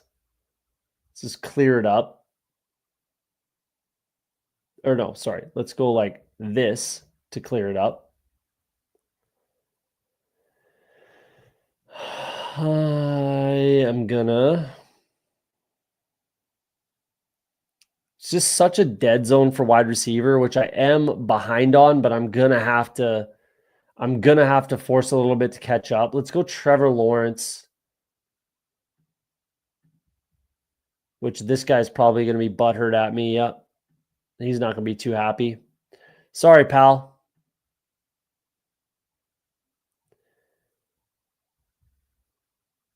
But I'm going to take Trevor Lawrence. I'm going to have to throw volume at my wide receiver room. We knew it was going to be light when you go 2 tight ends that early. You know you're going to be light somewhere. So if I can just limit it to being light at wide receiver and not affect my running back room as well, then let's try that. Let's try to do that.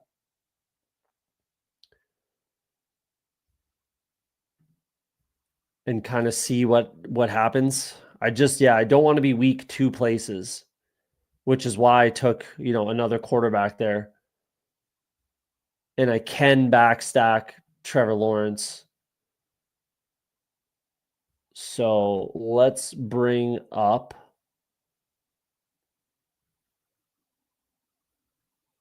Oh man, someone really reached on him, eh? Unless I'm missing him. No, I'm missing him. Let's bring up Bashal Tootin, my guy.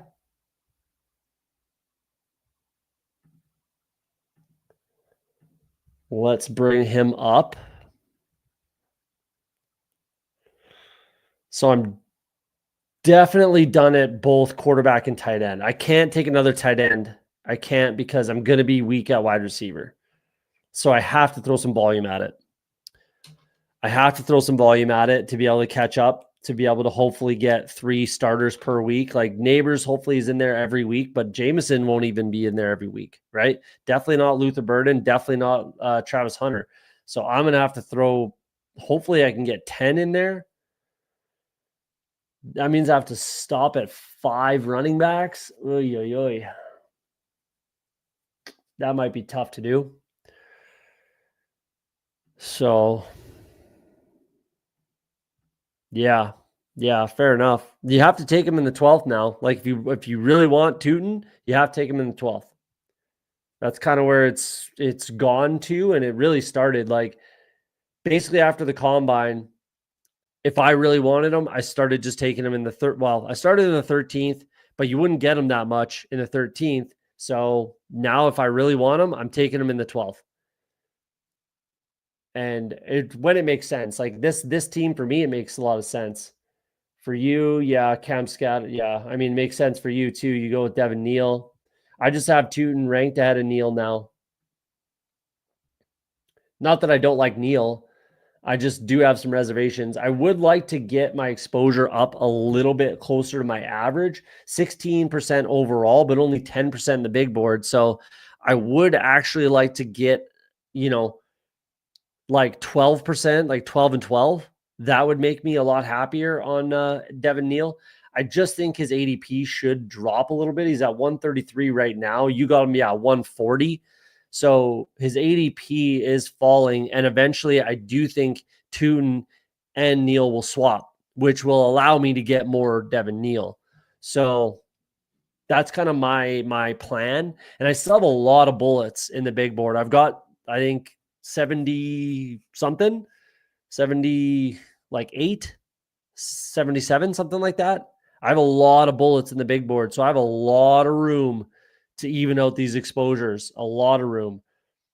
So, and I don't really care, outside of right now, like I'll bring up anybody in the 12th, 13th, 14th as we go. Pedersen off the Schneid, snaps 15-game goal. Shout out.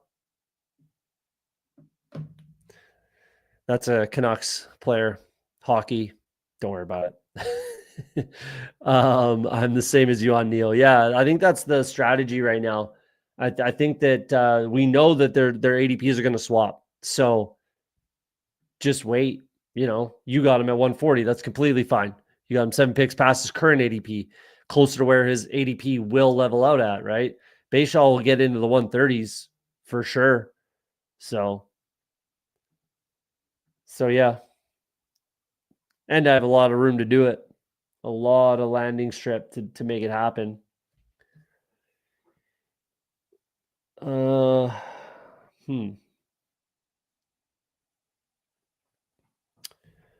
I got a lot of running backs to take here, which I got to take one. I will take one, that's for sure, at least. Do I think I could take two here, just double tap at running back and then be done and stick with 5? I might think that that's possible, actually. This guy's got to go running back here, you figure. I'm going to bring in Trey Benson again. Huge discount. 13 pick discount. Even though I have Trey McBride, that's fine. I don't mind with the running back and tight end.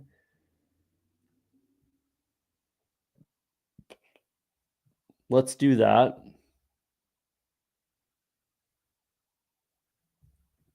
Yeah, I mean, I could stop at 5, which is kind of what I have to do regardless. I have to throw a ton of volume at this wide receiver room, and I'd like to just get up to 10. So I'm going to take a 5th running back and stop at 5 and then just piss yellow for the next 6 picks for a 3, 5, 10, 2 oddball build.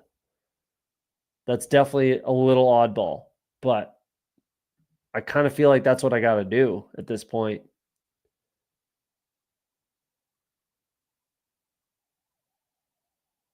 And then who is it? I mean, I don't need a rookie. I got a lot of youth. Don't need to force a rookie, that's for sure. So probably just go one of these two. Doesn't particularly matter. Let's go Ford, I guess. I have 14% Ford, 16% Jalen Wright. I've caught up to where I want to be with Jalen Wright. Ford has a more direct path to being not a workhorse, but having more work than Jalen Wright. So let's bring in Ford, and we're done. We're done at running back. I am only picking wide receivers for the rest of this draft. That's no question.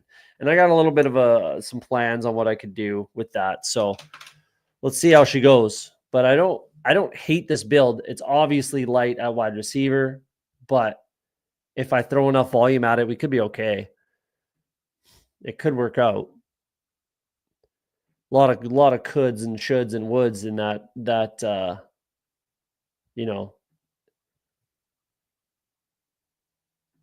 if ifs and buts were candy and nuts, you know what I mean? But we'll see. It's kind of what I have to do. It's just I back myself into it. And it is what it is. You got to do what you got to do sometimes. And to be honest, this was kind of a strategy I was using a lot last year. I don't necessarily think it's as, it's going to be as, profitable of a strategy, I suppose, this season. But this is something I was doing a lot last year where I was just filling up because I thought running backs were super underpriced last year. I really did in the big board. We're just talking big board. I thought running backs were exceptionally underpriced. James Cook was like a 6th, 7th round pick, something like that, 8th round pick maybe. And I was super, super overweight on James Cook. So that did really well for me, obviously. But there was a bunch of other guys that were just like really mispriced. I thought Derrick Henry, Saquon Barkley, right, were very mispriced in my opinion. So I was loading up on Saquon, Derrick Henry, James Cook, Chase Brown, who else? Chuba Hubbard. Yeah, that's all off the top of my head that I was really loading up on. All of those players, all of those running backs, I was really, really loading up on. And it worked out. Chase Brown was like a 12th round pick, or in the big board, he was lower. But either way, I was busting out my running back room, 5 or 6 running backs, and then stopping there and just pissing yellow for the rest of the draft. I say it all the time in the early drafts in these big boards. I think there's a ton of value, especially at wide receiver late in the draft. I think there's tons of value. The running back value is pretty dried up now.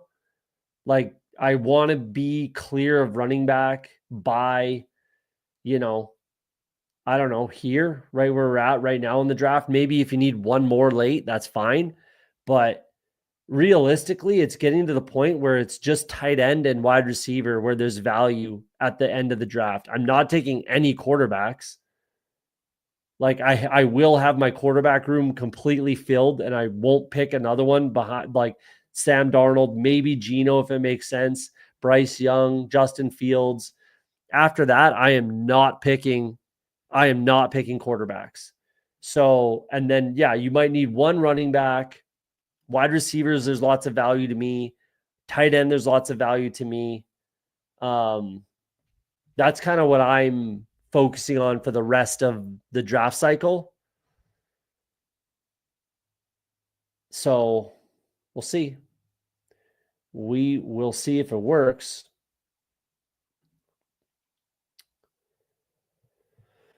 Let's do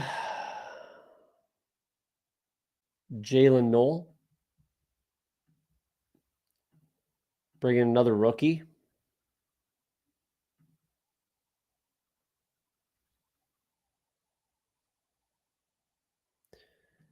Mega, the same. What's going on, by the way? Fanspeak Network. I thought you were in the draft before. It was the guy's name is Stroop, not Shoop. So I thought it was you or Steve, maybe. But yeah, obviously it wasn't. I mixed it up. But I thought you were in the first draft. This is the second draft of the night. But either way, did the same thing last year. I thought, yeah, there's just really, really mispriced running backs. So it worked out really nicely for me. So, and you, I would imagine if you're doing the same thing. This guy is obviously mad at me. Picks Demario Douglas because I took his Trevor Lawrence. That's fine. I shouldn't have pushed Douglas, I guess. But let's bring in Jack Besh. Still love him. Still clicking him. 41% is a little aggressive, but actually, no. Let's take Wicks. That's too much value. Jeez. 21 picks of ADP value. Yeah, actually, let's take Wicks. I just noticed that right at the end. Let's do that. I've got 3 rookies anyways. Let's take the value. Yeah.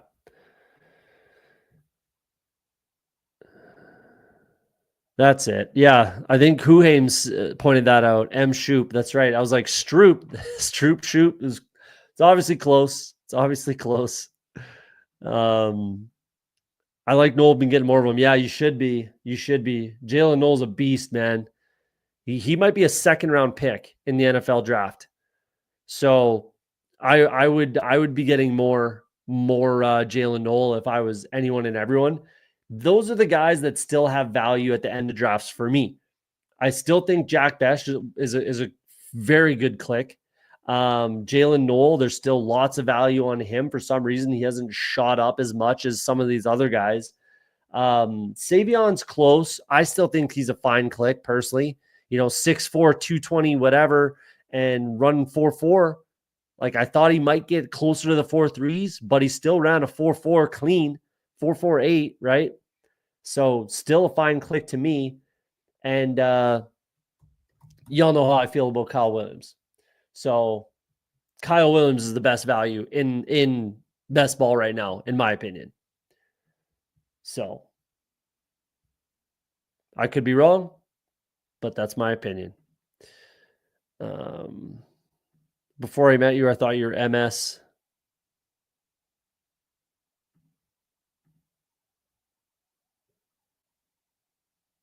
M. Shoop. I think that's what you're getting at. Yeah, that's the strategy. Worked for my Bulldog Finals team. Love that team. Going RB early. Yeah, I think again, like in these big boards, like the values at wide receiver. There's still tons of obviously free agents. There's still some rookie value. There's still some quality, older vets. Keyshawn Butte could be a guy. Malik Washington's here. Darius Slayton's still a free agent, right? Tez, I think there's still value in Tez. I really do. I don't really care as much as everyone else does about the 40. I would have liked him to get into the 4.4s, and I would like to see him run again at Oregon's Pro Day, but I still think he's an okay click, and I'm going to end up being 20% at least on Tez Johnson. If I maybe I won't have to click him, I'm sure I will. I'm only 29%. That's falling, but I'm still going to be at 20 regardless. And then Trey Tucker, tons of value there. Calvin Austin, you make an argument for. Parker Washington, Elijah Moore still has tons of value. People are clicking Tutu Atwell. I'm not really, but people are. So there's just so much value at wide receiver, in my opinion, at the end of drafts. So I'm okay with this type of a strategy. I don't want to have a lot of it in my portfolio, but a few drafts of this texture I do want. And I want to do it very intentionally, So unless this guy takes him, I'm just going to go with Kayshon Boutte. He's going to be on this team, might get replaced, but if they can't get anybody in free agency, then maybe he doesn't. Even if they draft like a Trey Harris, is he going to just come take over and, kick Boutte to the curb? I don't think so. And there's plenty of room for another wide receiver there. I think Boutte on the outside, Pop Douglas in the slot, and one more wide receiver. Tons of room. So I still think there's some value with Kayshon. I really do. And this guy's just continuing his butthurtedness.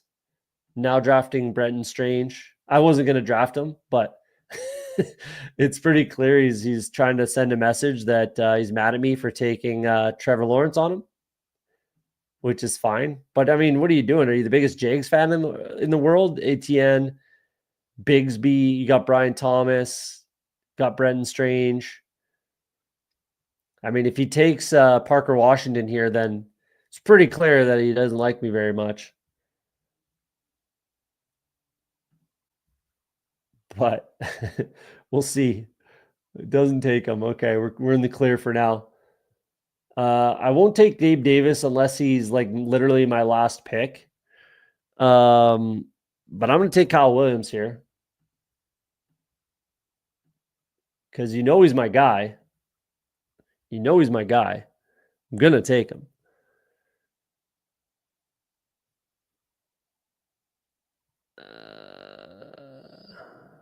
Where are we here?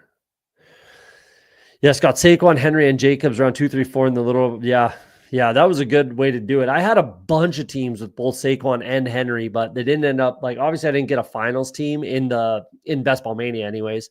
But I had a bunch of teams with Saquon and Henry in Best Ball Mania. Didn't really work out. I'm not a Diami Brown guy at all. I think I'm not clicking them. I haven't yet. 1%. I must have clicked them in the little board at some point, but I'm not a Diami Brown guy personally. Love to hear the late wide receiver takes. Yeah, hit him with the gritty.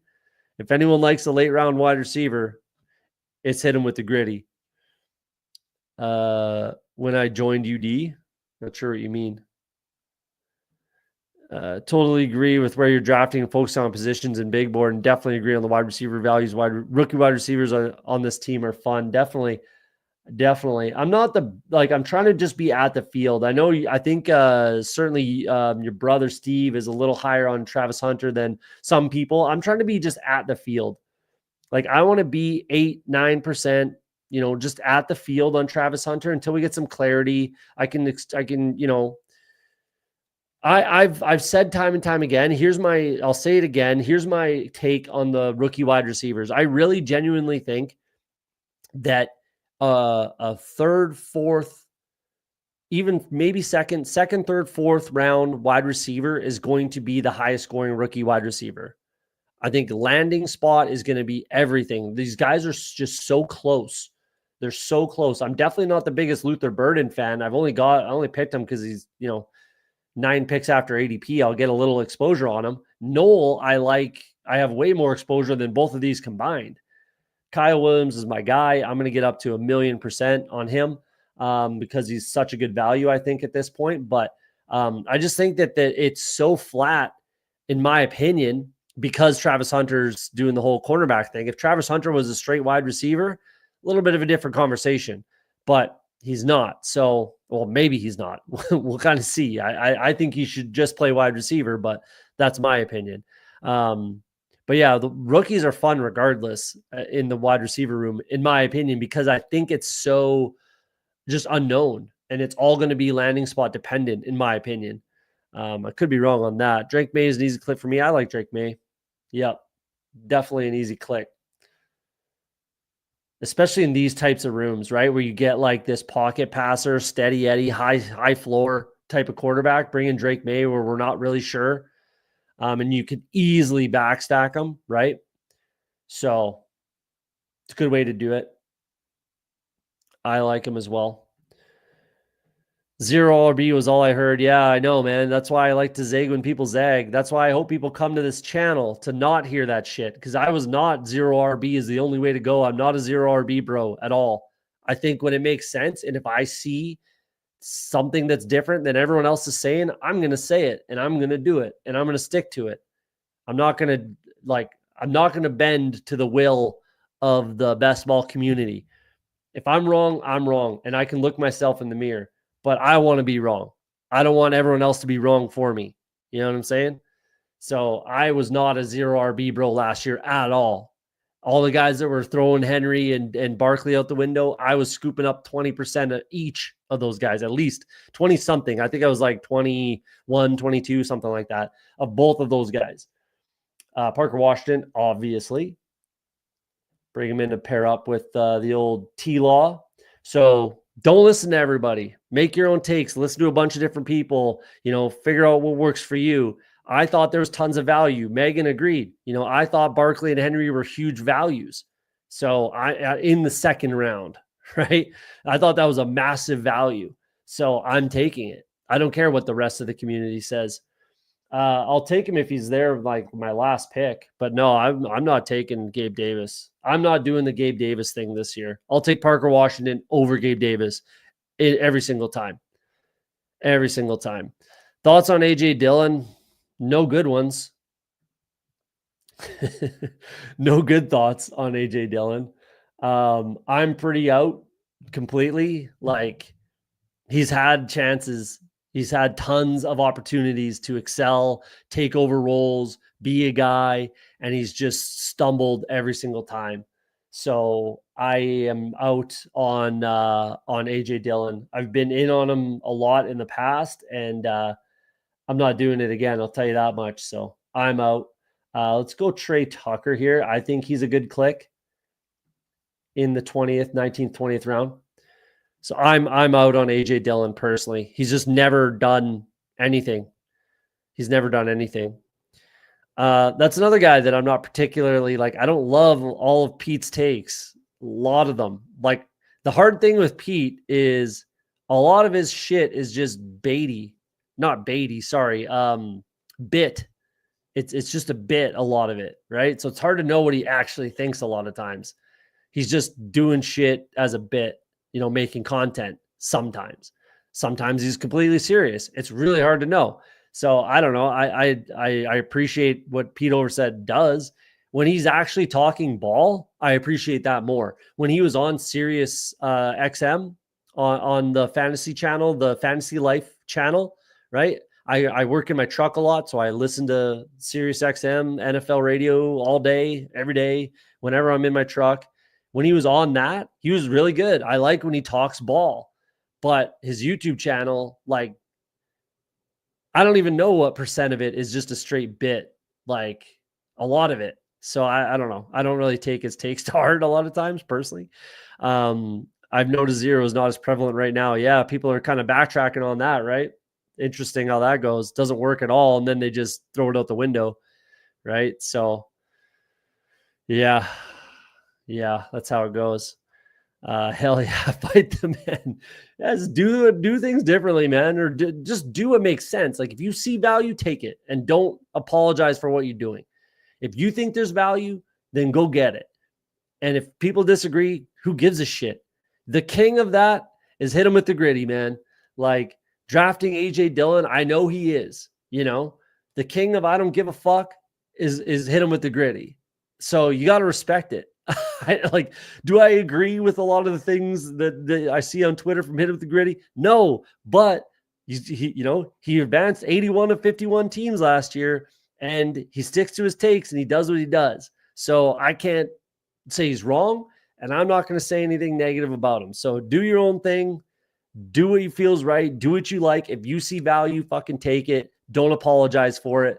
And just do your thing, man. Parker Washington is the middle finger of the guy with all the Jags, 100%. Yeah, 100%. Did he take Gabe Davis too? If he did, that'd be hilarious. No, he didn't. Okay. No, he didn't. But that would have been hilarious.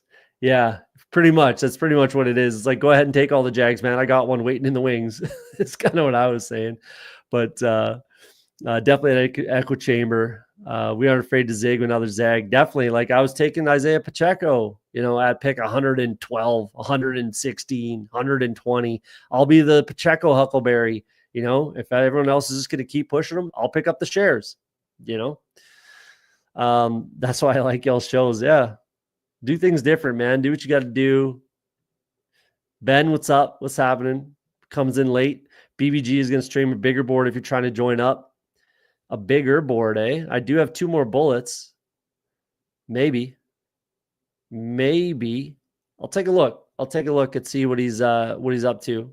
Probably not though. I gotta spend some time with the wife here, so I'm probably gonna stay out of that one. But thanks, OTS. When you're drafting, I'm quiet here. Love listening. Think highly of what you say. Thanks. Appreciate it, man. Appreciate that. Yeah, thanks for coming in. I hope you like it. I mean, it's just my opinion.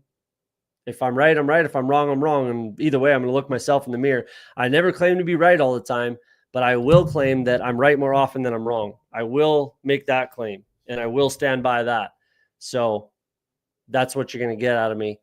But if you're just popping in, hit that subscribe button for me. You see the ticker there. We're at 446 of 500 subscribers we get before the NFL draft. We'll do a 12-hour live stream. Should be a good time. Appreciate you guys coming out. Hit that like button on your way out. And like we always say on Off the Schneid, if you're afraid to be wrong, you'll never be right. Hopefully tonight we were right. And we'll see you on the next one. Probably it'll be a couple days because I'm going to play some poker this weekend, playing some poker tournaments. But if not Monday night, 100% Monday night, because it's free agent frenzy on Monday night. I'm 100% going to be streaming Monday night. That's for sure. So we'll see you on the next one. Have yourselves a good night. Peace out, guys. Take care. Have